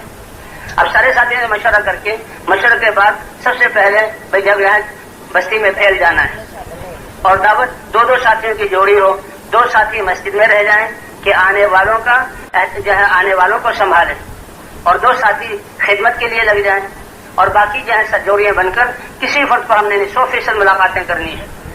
جو پرانے ساتھی کام والے ہیں اگر ان تک اطلاع پہنچ گئی ہے تو وہ تو پہلے سے آ جائیں گے، کچھ کو جا کر ہم دعوت دیں گے تو وہ انشاءاللہ آ جائیں گے، اور بھائی کچھ ساتھی ایسے ہیں تو پرانے ہیں لیکن دنیاوی حالات کی وجہ سے ابھی زیادہ متحرک نہیں، تو ان کے بارے میں ہمارے دلوں میں کوئی ہلکا خیال نہ آئے، نہ زبان پر ہلکا لفظ ہو، بلکہ ہم ان کے احسان مند ہوں کہ جب اس کام کو کوئی جانتا نہیں تھا انہوں نے قربانی کر کے ماحول بنایا، آج ہمارا نکلنا آسان ہوگا۔ ان کو کارگزاری سنائی جائے اور مسجد میں ان کو لایا جائے، مسجد میں اعمال دیکھ کر، اور اگر خاص طور پر جماعت نکل رہی ہے تو ان کے سامنے جماعت کو روانہ کریں، انشاءاللہ ماحول میں آئیں گے، اور کام کے ماحول میں آئیں گے تو اللہ ان کے جذبات کو پھر تازہ نیا کر دیں گے۔ ہر ایک 100% لوگوں سے ملاقاتیں کرنی ہیں، کہتے ہیں گھروں میں داخل ہو دروازوں سے، تو دیہات بستیوں کے اور علاقوں کے دروازے کیا ہیں؟ وہاں کے علماء، دیندار لوگ، امام، اور دنیا کے اعتبار سے بڑے علماء اور دین والوں کے پاس بھی ان کے وقت کا لحاظ کرتے ہوئے جانا ہے۔ علماء کی خدمت میں تو جانا ہے ان کی مجلس سے علمی فائدہ حاصل کرنے کے لیے اور ان کی دعاؤں کو لینے کے لیے۔ ہاں اگر عالم ہو تو عالم کو دعوت دے سکتا ہے، جب ان کی مجلس میں جائیں تو اپنی باری کا انتظار کریں، لوگ جو مسائل پوچھ رہے ہیں وہ ہم سنیں، اور جب ہماری باری آ جائے تو بتا دیں کہ جی ہماری جماعت یہاں آئی تھی، ہم دعا کے لیے حاضر ہوئے ہیں۔ اگر دیکھیں کہ وہ دلچسپی لے رہے ہیں تو جو کارگزاری ہے صحیح کارگزاری وہ ان کے سامنے بیان کی جائے کہ اس دعوت کے کام کے ذریعے سے کیسے لوگوں کی زندگیوں میں تبدیلی آ رہی ہے اور دین پر چل رہے ہیں، اور کیسے مساجدیں بن رہی ہے اور لوگ اللہ کے راستے میں چل رہے ہیں، تو ان کی تائید شامل حال ہو۔ فوراً دعا کر دیں تو ٹھیک ہے، ورنہ دعا کے لیے عرض کر دیا یہ کافی ہے۔ اور اسی طرح ایک فرد سے، یعنی جو اس مسجد کے ساتھ ہم اپنی محنت کو، اس مسجد میں ہم آئے ہیں، اسی کے آس پاس اور جو مسجد کے پڑوسی ہیں اس سے متعلق ہیں انہی کی میں محنت کو مرکوز کریں۔ اگر یہاں والے لوگ کہیں دور رہتے ہیں تو ان سے ملنے کے لیے وہاں جائیں، حتیٰ کہ 24 گھنٹے وہ 100% لوگوں سے ہماری ملاقات ہو جائے۔ جو دنیا کے اعتبار سے بڑے ہیں ان کے پاس بھی جائز ہے۔ حضور صلی اللہ علیہ وسلم بادشاہوں کو خط لکھتے تھے، ان کے پاس جا رہے ہیں کہ اللہ نے ان کو صلاحیتیں دی ہیں، یہ صلاحیتیں کیسے اللہ کے دین کے لیے استعمال ہوں، یہ اس دین کی محنت کو کرنے والے بن جائیں۔ ان کو زیادہ صلاحیتیں دی، اس لیے حضور کہتے تھے کہ تمہاری بادشاہت کی اور تمہاری ان چیزوں کی ہمیں کوئی ضرورت نہیں، تم اسلام لے آؤ سلامتی پا جاؤ گے، اور تمہارے اسلام لانے سے جتنے تمہاری رعایا میں لوگ اسلام لائیں گے تو اس کا ثواب بھی تمہیں ملے گا۔ اب یہ صلاحیتوں والے لوگ ہیں، یہ اللہ کے راستے میں نکلیں گے تو ان کے نکلنے کی وجہ سے ان کے متعلقین ان کا ثواب ان کو ملتا رہے گا۔ استعداد اللہ نے زیادہ دی تو کتنے لوگ یہ لوگوں کو دعوت دیں گے، اللہ کے انہی کی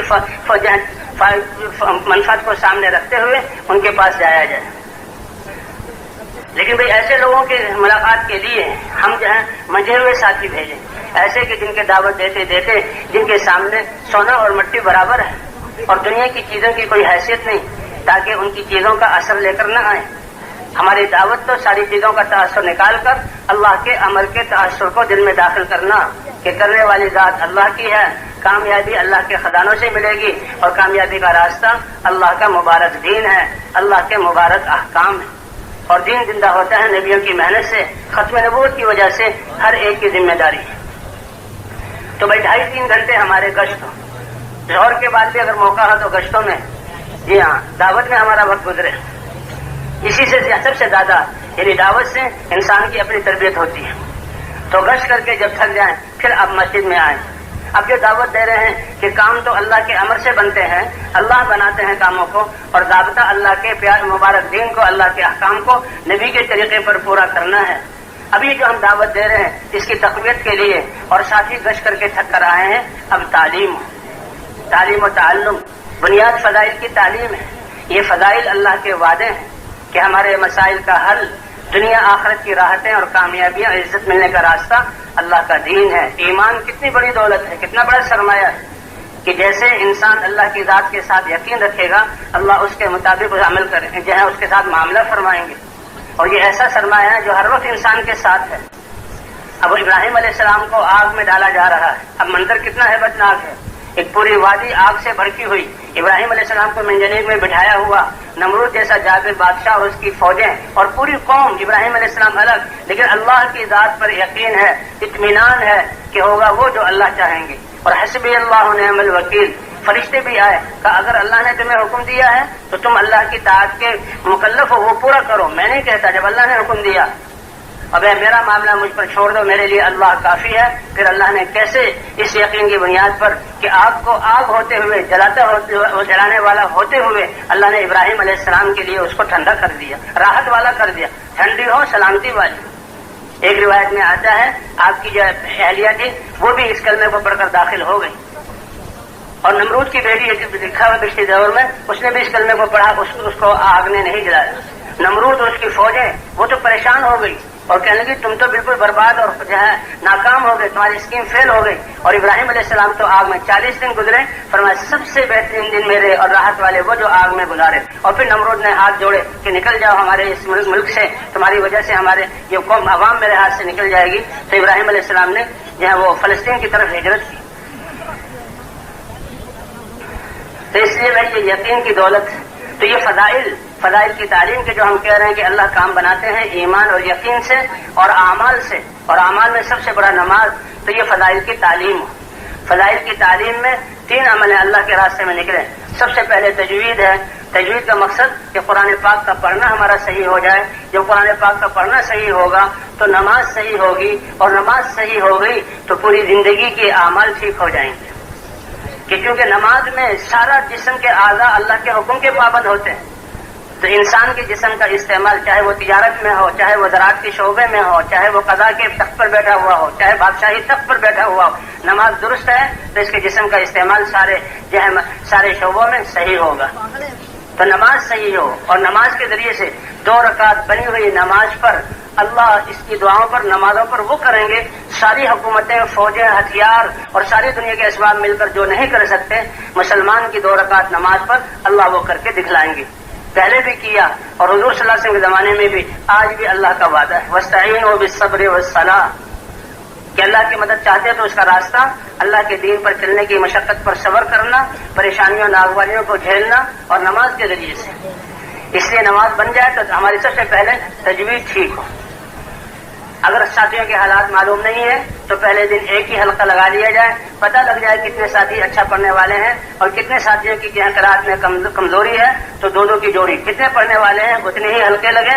اور یہ تو صرف ابھی تعلیم تجوید کا حلقہ یہ معلوم کرنے والے کے لیے ہے کہ جس کو اللہ نے قرآن پاک صحیح پڑھنے کی نعمت دی ہے، اس کے دل میں شفقت کہ یہ اللہ میرے ساتھ ساتھی چلے ہیں، ان کا قرآن کیسے ٹھیک ہو جائے، اور اس فضیلت میں شامل ہو جاؤں۔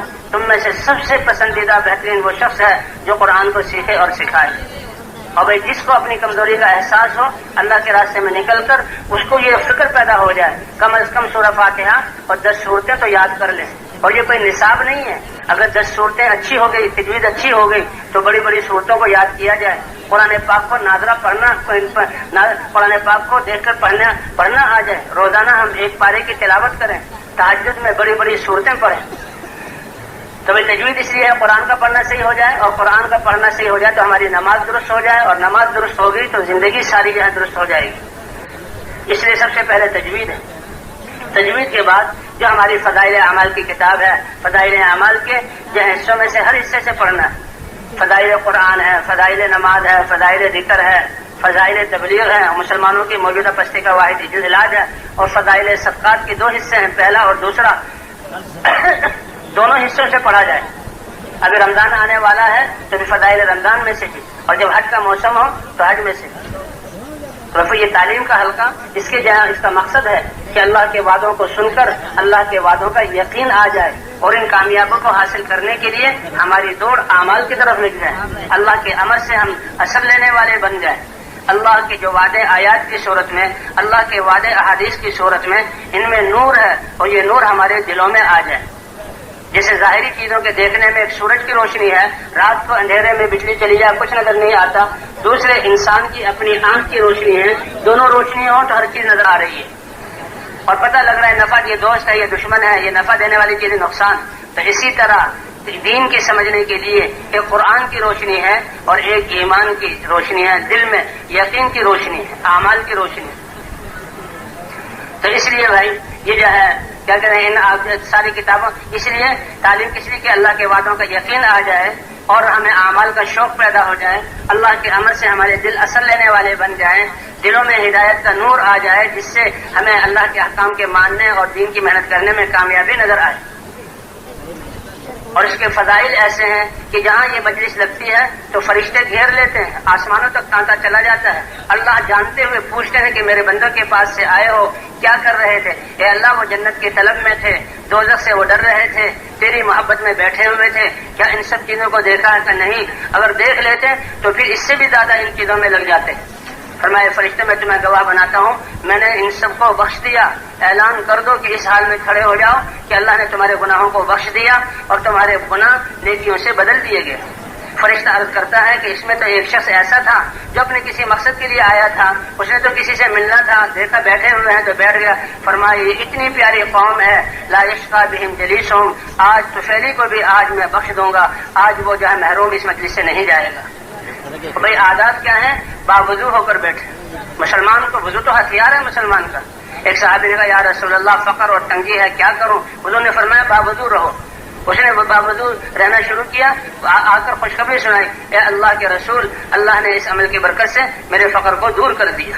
وضو مسلمان کا ہتھیار ہے، باوضو ہوں، نفل پڑھ لیں، استغفار کر کے بیٹھیں، ادب سے بیٹھیں، سیکھنے والے کی نیت سے، جیسے سیکھنے والا ادب سے بیٹھتا ہے، تصدیق کی نیت سے بیٹھیں، عمل کرنے کی نیت سے بیٹھیں۔ ہم سننے کے حق کو ادا کر دیں گے تو اللہ تعالیٰ عمل کے وقت اور پہنچانے کے وقت ان چیزوں کو یاد دلا دیں گے، عمل کرنے کی نیت سے اور پوری دنیا میں پہنچانے کی نیت سے۔ اس لیے بھائی ہم اللہ کے راستے میں نکل کر جیسے تجوید ٹھیک کریں گے، صورتوں کو یاد کریں گے، روزانہ یہ 6 نمبر ہیں، ان 6 نمبروں کے فضائل کو ایک ایک حدیث ہم یاد کریں، 10 دنوں میں 60 حدیثیں ہمیں یاد ہو جائیں، اس کا ہم اہتمام کریں، تجوید بھی ٹھیک ہو جائے اور فضائل کی حدیثیں بھی، تاکہ ہماری دعوت والی بات فضائل کی بنیاد پر ہو اور پختہ بنیاد پر ہو۔ تو سننے کی نیت سے، عمل کرنے کی نیت سے شروع سے آخر تک بیٹھیں کہ یہ اعمال وہ سرمایہ ہے جو اللہ کے سامنے پیش کریں گے۔ آج ہم کسی کے سامنے کپڑا پیش کرتے ہیں تو کتنے اس کو جو ہے خوشنما پیکٹوں میں پیک کر کے بھیجتے ہیں، مٹھائی دیتے ہیں تو کتنے خوبصورت بناتے ہیں۔ تو بھی اللہ نے ہمیں اعمال کے سرمایہ کے لیے بھیجا ہے، لیبلوکم ایکم احسن عملا، تم میں کون سب سے خوبصورت اعمال کرتا ہے۔ اللہ کے رسول جب اللہ کے دربار میں حاضر ہوئے لیلۃ المعراج میں تو التحیات للہ والصلوات والطیبات، اللہ کی بارگاہ میں کیا پیش کیا؟ اے اللہ میری قولی عبادتیں، میری جانی عبادتیں، میری مالی عبادتیں آپ کے لیے سامنے پیش ہے۔ اللہ نے قبول کیا اور 3 انعامات سے جہاں نوازا، السلام علیکہ ایھا النبی ورحمۃ اللہ وبرکاتہ، 3 انعامات اللہ کی طرف سے ملے۔ اس لیے بھائی اپنے جہاں یہ جہاں تعلیم میں بیٹھنا تاکہ ہمیں یہ اعمال ہماری زندگیوں میں آ جائیں اور آداب کے ساتھ عمل کی نیت سے پوری دنیا میں پہنچانے کی نیت سے آخر تک بیٹھیں۔ بھائی آخر میں 6 نمبروں کا مذاکرہ ہو، یہ 6 صفات کیا ہیں ہماری دینی زندگی کے لیے، یہ ضروری ہیں، پورا دین نہیں ہے لیکن کوئی عمل بھی ان کے بغیر ادھورا ہے۔ سب سے پہلے تو یقین، اللہ کی ایمان کی حالت میں جو عمل ہوگا وہ عمل شمار ہوگا، حضرت محمد صلی اللہ علیہ وسلم کی سنتوں کے مطابق جو عمل ہوگا وہ مقبول اور برکت والا ہوگا، وہ ہماری تربیت کا ذریعہ بنے گا۔ اور فضائل کے شوق میں جو ہوگا، فرمایا لا اجر لمن لا حسبۃ لہ، اللہ کا حکم ادا کر رہے ہیں اور مسلمان کو شوق ہی نہیں، دفتروں میں جا رہے ہیں، کارخانوں میں جا رہے ہیں، دکانوں پر جا رہے ہیں، کھیتیوں میں جا رہے ہیں، کتنے خوش کہ وہاں سے ہمارے کام بنیں گے، اور دفتروں جہاں حکومت کی ملازمت روڈوں پہ کھڑے ہیں پہرا دے رہے ہیں، جو اس مشقت کو برداشت کر رہے ہیں۔ دنیا کے لیے یہ مشقتیں برداشت کرنا، یہ خوشی کہ اس کے بعد نہ منافع آئیں گے، تو جو اللہ نے وعدے کیے ان وعدوں میں اپنے آپ کو مشقت میں ڈالنا، یہ کتنی بڑی بات ہے۔ اس لیے فرمایا دار و مدار نیت پر ہے، لا اجر لمن لا حسبۃ لہ، جو عمل کرتے ہوئے اس کی نیت ہی نہ ہو یا نیت خراب ہو، یہ تو بہت بڑے نقصان کی بات ہے۔ اس لیے فضائل کی تعلیم شروع میں کہ اعمال ہمارے شاندار ہوں، جاندار ہوں، طاقتور ہوں اور شوق میں ہوں، بندے کو بھی شوق ہے اور اللہ بھی قدر فرماتے ہیں، اللہ تو بڑے قدردان ہے۔ حضور صلی اللہ علیہ وسلم گھر سے باہر تشریف لائے، کچھ صحابہ بیٹھے ہوئے تھے، پوچھا کہ اے میرے صحابہ کیا کر رہے ہو؟ اے اللہ کے رسول، ہم تو نعمت اسلام کے ملنے پر اللہ کی حمد بیان کر رہے ہیں اور اللہ کی تسبیح اور تقدیس کر رہے ہیں۔ حضور نے قسم دے کر پوچھا اسی لیے بیٹھے ہو؟ یا رسول اللہ ہم اسی لیے بیٹھے ہیں۔ صحابہ بھی سچے تھے اور حضور صلی اللہ علیہ وسلم کا دل بھی صاف تھا صحابہ کے بارے میں۔ فرمایا تم سے بدگمانی نہیں تھی، لیکن تم عمل کو ہلکا سمجھ کر کچھ بتایا کچھ نہ بتایا، اس لیے میں نے پوچھا۔ تو یہی بات ہے، تو سن لو صحابہ کہ ان کے یعنی جسموں میں کپڑے جو ہیں پھٹے ہوئے، جسم ان کے بھوک کی وجہ سے دبلے پتلے آڑ کر کے بیٹھتے تھے، لیکن کیا ان کی قیمت ہے اللہ کے ہاں؟ فرمایا کہ تم جو عمل کر رہے ہو، اللہ کے رسول نعمت اسلام کے ملنے پر ہم اللہ کی حمد بیان کر رہے ہیں اور اللہ کی تسبیح اور تقدیس کر رہے ہیں۔ فرمایا جبرائیل علیہ السلام ابھی مجھے بتا کر گئے ہیں کہ تمہیں بتا دوں کہ اللہ تمہارے اس عمل پر عرش پر فرشتوں پر فخر فرما رہے ہیں، فرشتوں پر فخر فرما رہے ہیں۔ اس لیے بھائی یہ 6 نمبروں کا مذاکرہ ہر ساتھی بیان کرے اور ان 6 صفات کو اپنے اندر پیدا کرنا ہے۔ اللہ کی ذات پر یقین کے کامیابی اللہ کے خزانوں سے ملے گی اور اس کا راستہ حضرت محمد صلی اللہ علیہ وسلم کی اتباع ہے، اور فضائل کے شوق میں ہم عمل کو کریں اور مسائل کی روشنی میں ہم عمل کو کریں اور اپنے اعمال کی حفاظت کے لیے اخلاق برتتے ہوئے ہم عمل کو کریں، ہماری نیکیاں اور ہماری کمائی کو دوسرا نہ لے جائے۔ اور بھائی اخلاص تو بہت ضروری ہے۔ اے ابو ذر عمل کو خالص کر اللہ کے لیے، اور اللہ پرکھیں گے اور اللہ بصیرت والے ہیں، ذرہ برابر بھی شبہ ہوا نیت میں تو وہ عمل اللہ کے ہاں قبول نہیں ہوگا۔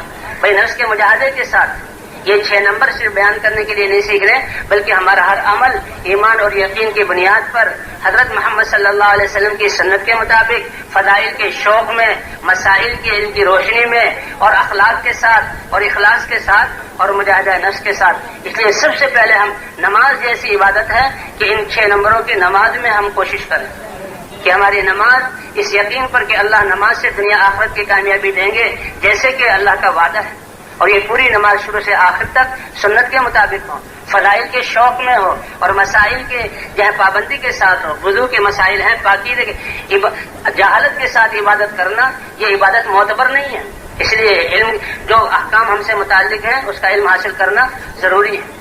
6 صفات کو یاد بھی کرنا ہے اور ان صفات کو حاصل کرنے کی کوشش بھی کرنی ہے اور ان صفات کی دعوت بھی دینی ہے، اپنے اندر عمل کی نیت سے دعوت دینی۔ جب ہم دوسروں کو دعوت دیں گے اللہ ہمیں اس کی توفیق عطا فرمائیں گے اور راتوں کو اٹھ کر اس کے لیے دعا بھی کرنی ہے۔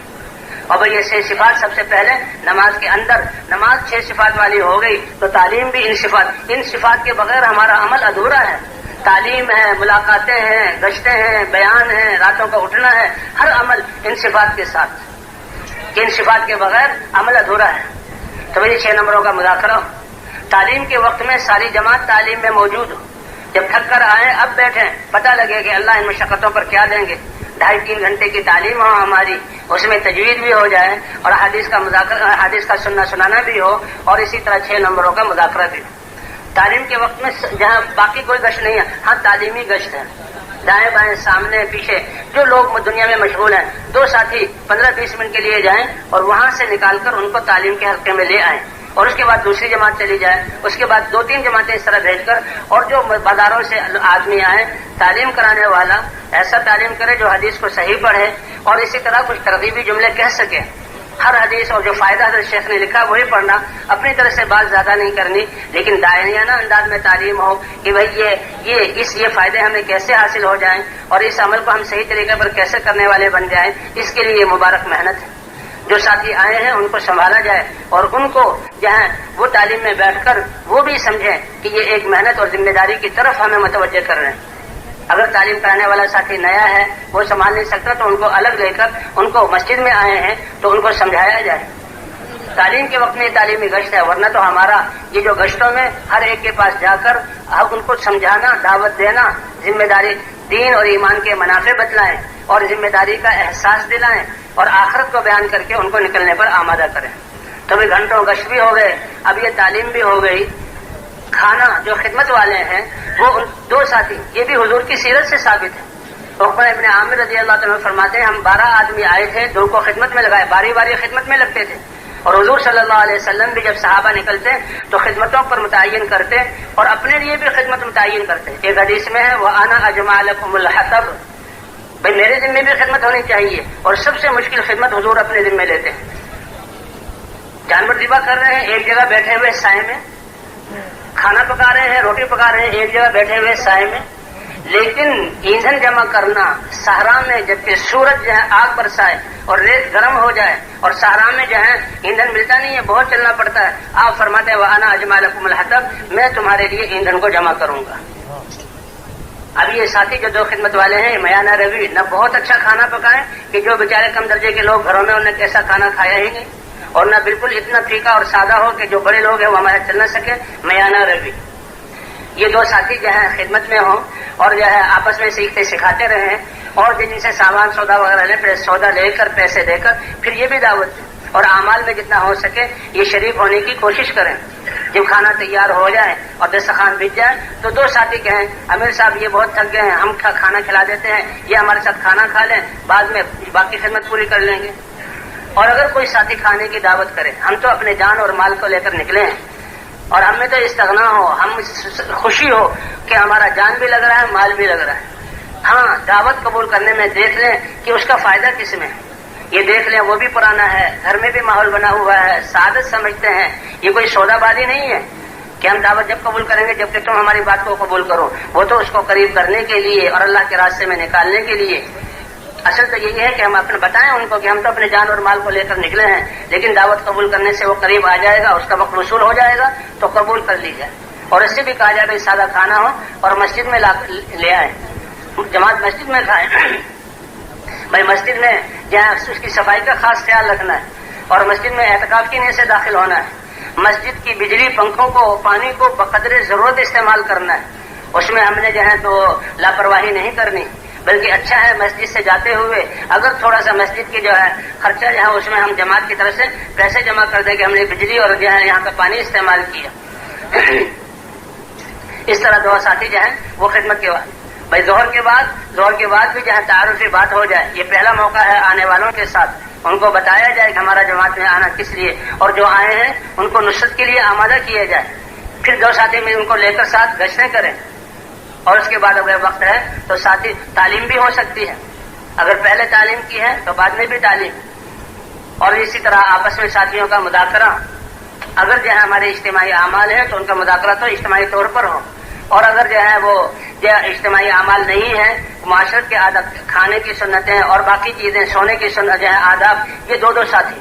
اب سیکھنے سکھانے میں سب سے پہلے ایمانیات ہے، لا الہ الا اللہ محمد الرسول اللہ، یہ کلمہ صحیح ہو، اس کے معنی آتے ہوں. اور اسی طرح سیکھنے وضو کے جو ہے پاکی ناپاکی کے احکام ان کو سیکھنا سکھانا، اور نماز کے فرائض وغیرہ ان کو سیکھنا سکھانا، اور اس کے بعد 6 نمبروں کا سیکھنا سکھانا ہے تاکہ ہمارے ہر اعمال جو ہے وہ 6 صفات کے ساتھ ہو جائیں.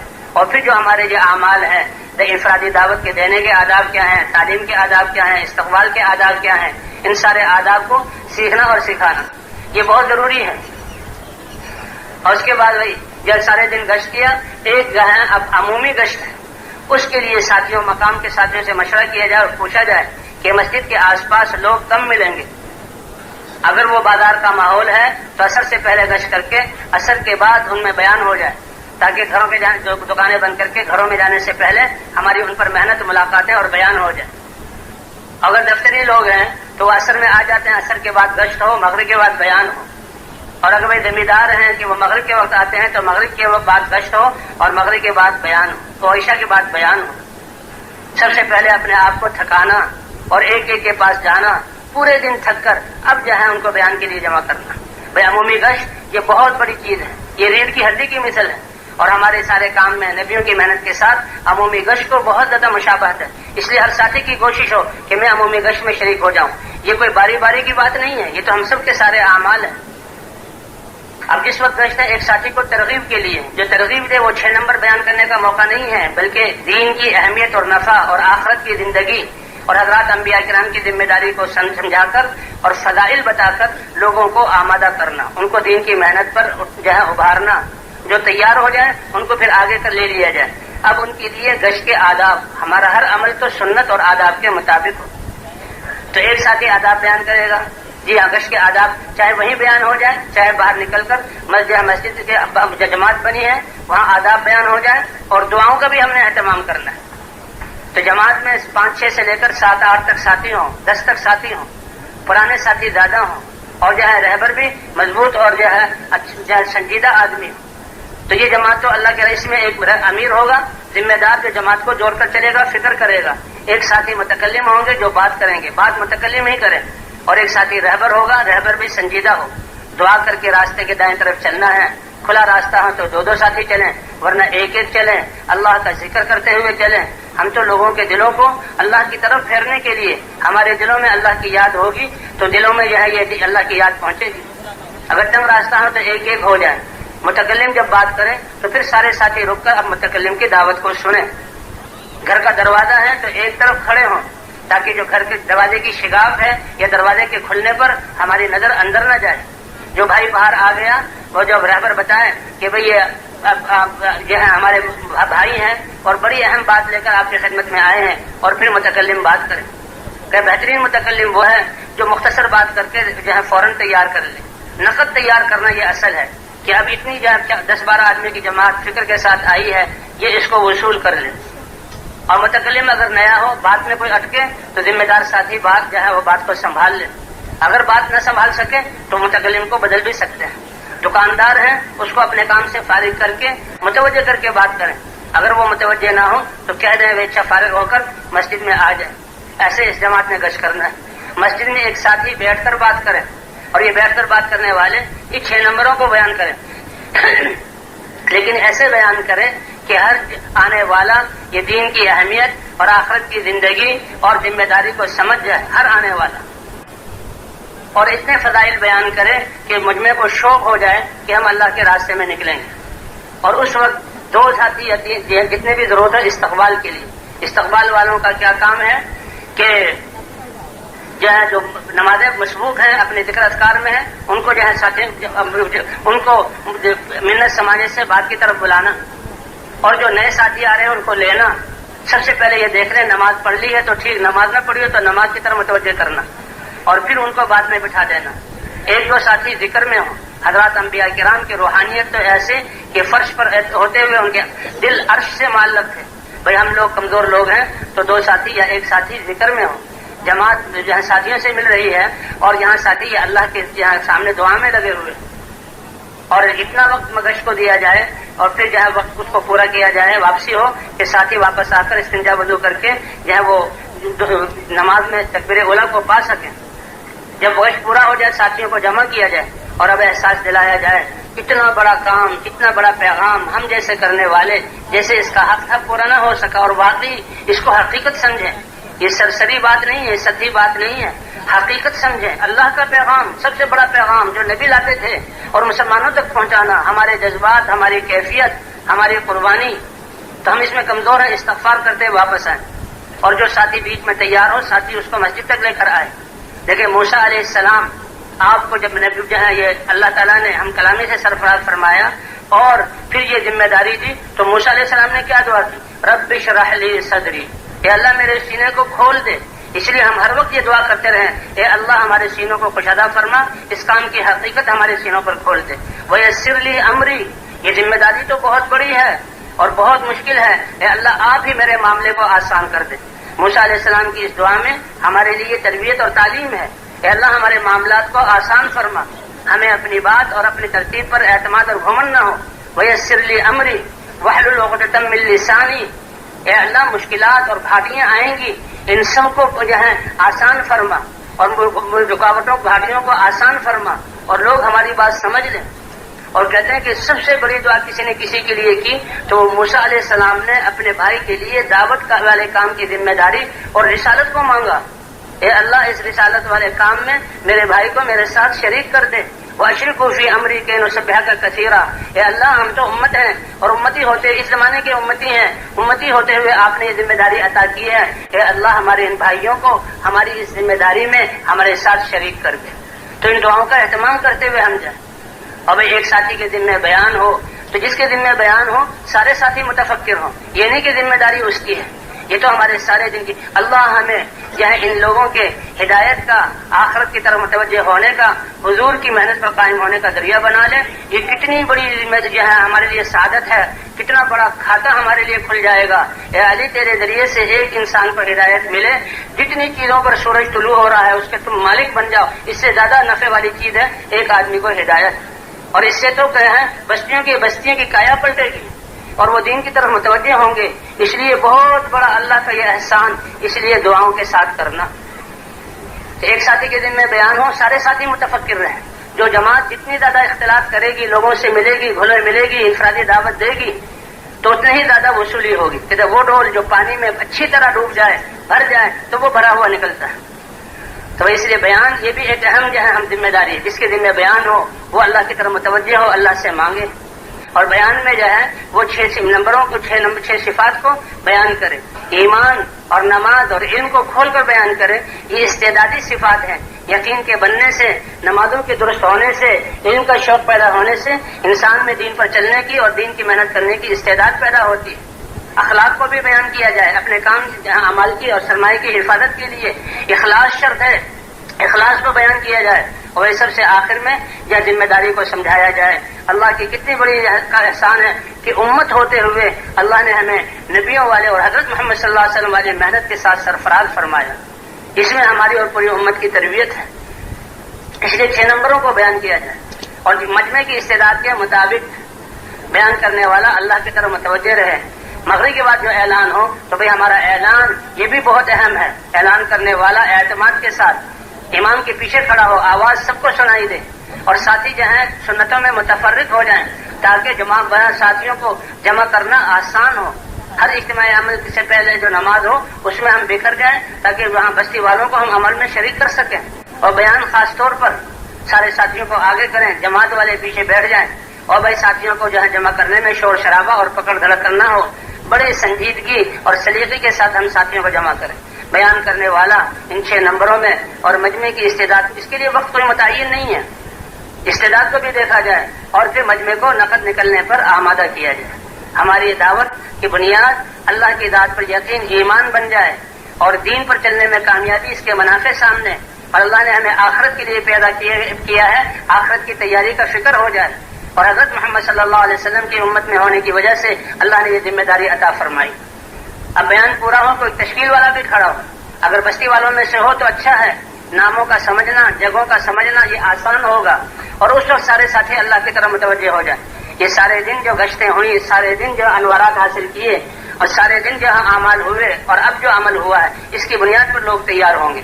لیکن جب دیکھیں کہ کوئی جموں سا آ گیا ہے، پھر بڑے سلیقے کے ساتھ آس پاس والوں کو دعوت دیں، تشکیل والا نام لکھے، اپنی طرف سے زیادہ کوئی بیان شروع نہ کرے، اسی بات کو عنوان، آپ نے بات سنی، یہ ذمہ داری ہے، اللہ کے راستے کے فضائل کون تیار ہے، اور وہ جو ساتھی تیار ہوں ان کے نام لکھ لیے جائیں، اور پھر ساتھی آدار بیان کریں تو ان کے آدار کو بیان جائے، اس کا حل بیان کیا جائے کہ اللہ نے ساری دنیا کے مسائل کا اور مشاکل سے نجات اور ہر مسائل کا حل اور آخرت میں آنے والے حالات اپنے دین میں رکھا ہے۔ اب دین کی محنت کے لیے نکلیں گے، اللہ کی مدد ساتھ ہوگی۔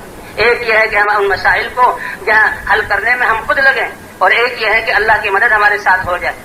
اس طرح جو ساتھی وصول ہوں، ان ساتھی جو وصول ہو، جب جن کے نام لکھیں اب ان کو وصول کرنے کے لیے گشت کیا جائے۔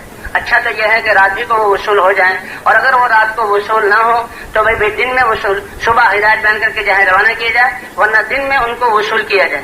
گھر والوں کو ترغیب دی جائے کہ اللہ کے راستے میں نکلیں گے تو کتنے جہاں ان کو بھی کتنا ثواب ملے گا، اور بھائی نقد جماعت کو روانہ کرنا، کیونکہ ہر مسجد میں ٹھہرنے کا پہلی بنیاد تو یہ ہے کہ سارے ساتھیوں سے ملاقات ہو کر دعوت کی بات پہنچ جائے، دوسری بنیاد یہ ہے ہمارے سارے ساتھی بھی سارے اعمال سے گزر جائیں، ایک تشکیل میں جو ساتھ ہمارے چلا گیا اس میں اتنی استعداد پیدا ہو جائے کہ وہ شیروزے کی جماعت کو لے کر اللہ کے راستے میں نکل سکے، اور تیسرا یہ ہے کہ نقد جماعتیں اللہ کے راستے میں نکل جائیں، اور اگلی بنیاد یہ ہے کہ وہاں پر ہم مقامی جماعت بنا کر جائیں۔ پہلے سے جماعت بنی ہو تو اس کو تقویت حاصل ہو جائے، اس میں جان پڑ جائے، نہیں بنی تو مقامی جماعت بنا کر اپنے سامنے کام کرا کے جانا ہے، اور پھر راتوں کو اللہ، دن کی محنت ہے اور راتوں کو اللہ کے سامنے اٹھنا اور راتوں کو دعا مانگنا۔ تو اللہ نے دعوت دی ہے اور دعا دی ہے۔ اللہ کتنے بڑے مہربان ہیں، ہمارا اسلامی مزاج اور ہمارے اسلام کے اعتبار سے رات پہلے ہے دن بعد میں، کہ رات کیا ہے، اللہ کی رحمت متوجہ ہوتی ہے کہ میرے بندے جن مہموں میں کو سر کرنے کے لیے اور جن میدانوں میں جہاں صبح دن میں اتریں گے راتوں کو اللہ سے مانگ لیں. اس لیے بھئی ہم نے راتوں کو اٹھنا یہ بھی ہماری جو ہے یہ کام کا حصہ ہے. دعوت اور دعا.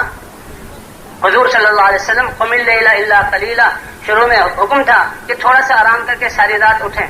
حضور صلی اللہ علیہ وسلم جہاں راتوں کو اٹھتے تھے چاہتے تھے کہ میری امت ہر ایک جو ہے وہ تہجد کی نماز پڑھنے والی بن جائے. اس لیے بھائی راتوں کو اٹھنا اسے کہتے ہیں عشاء کے بعد. عشاء سے پہلے سو نہیں تاکہ نماز مؤخر نہ ہو جائے. عشاء کے بعد دنیاوی باتیں نہ کروں. ہاں دین کے تقاضے ہیں اس میں تو لگنا ہے, یہ تو ہماری زندگی کا مقصد ہے, لیکن جلدی سو جاؤ تاکہ تہجد میں اٹھنے کا موقع ملے. سارے ساتھی ہمارے تہجد کا اہتمام کریں. تو بھائی اللہ نے نظام ہی ایسا بنایا کہ رات کو پہلے کیا کہ میرے بندے ہر قدم پر ہر مرحلے میں ہر میدان میں میری مدد کے محتاج ہیں.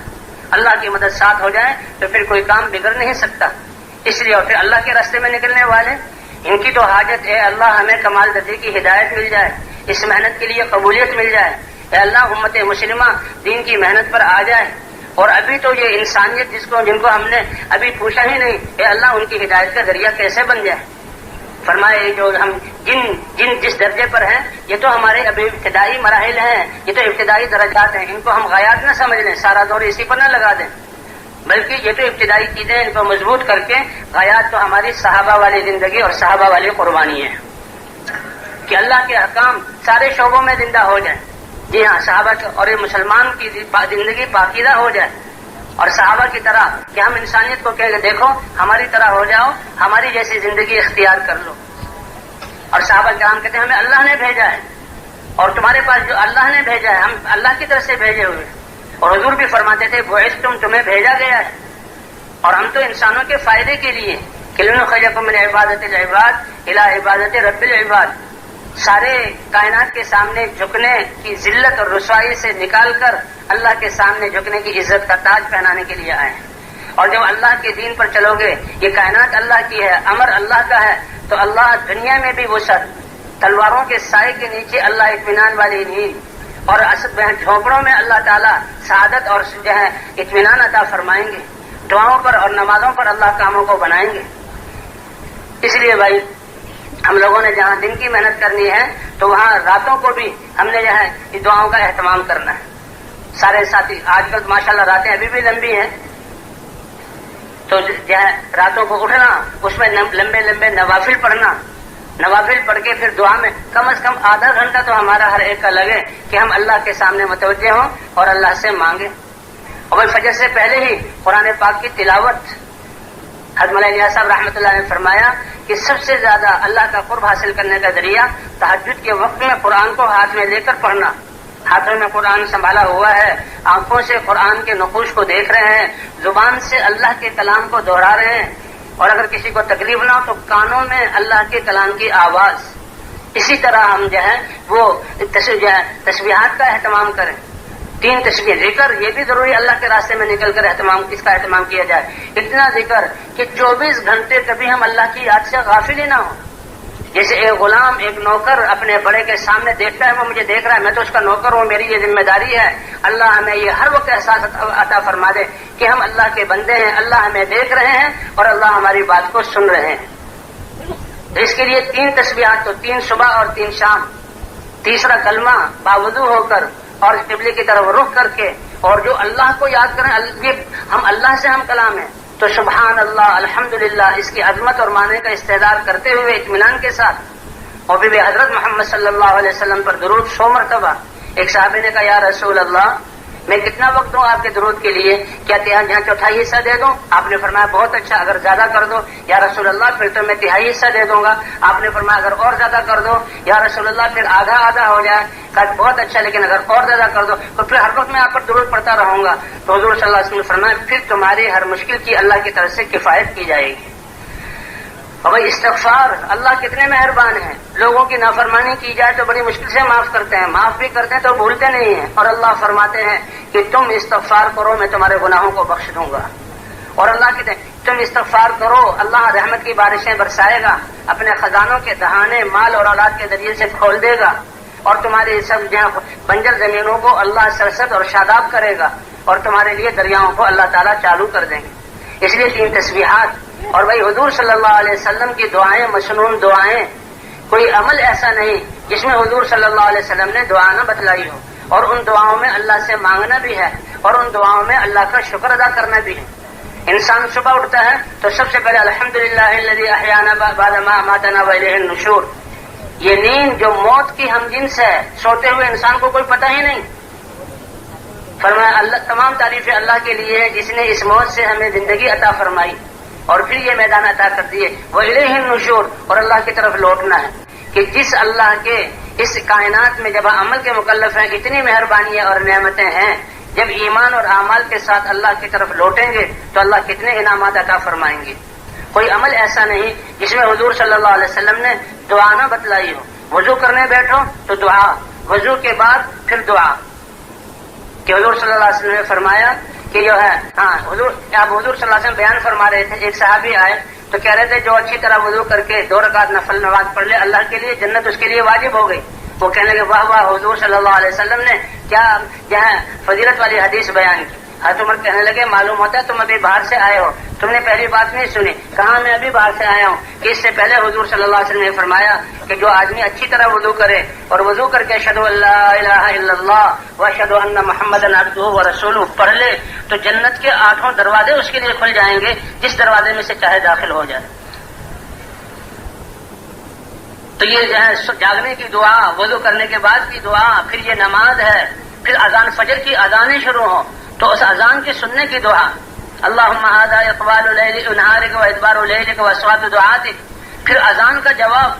حضور صلی اللہ علیہ وسلم مسجد نبوی میں صفیں برابر کر رہے ہیں اور پھر فوراً صفوں کو چیرتے ہوئے مستورات کی جہاں عورتوں کی صفوں تک پہنچے اور کہا یا معاشر النساء، اور عورتوں کی جماعت سنو.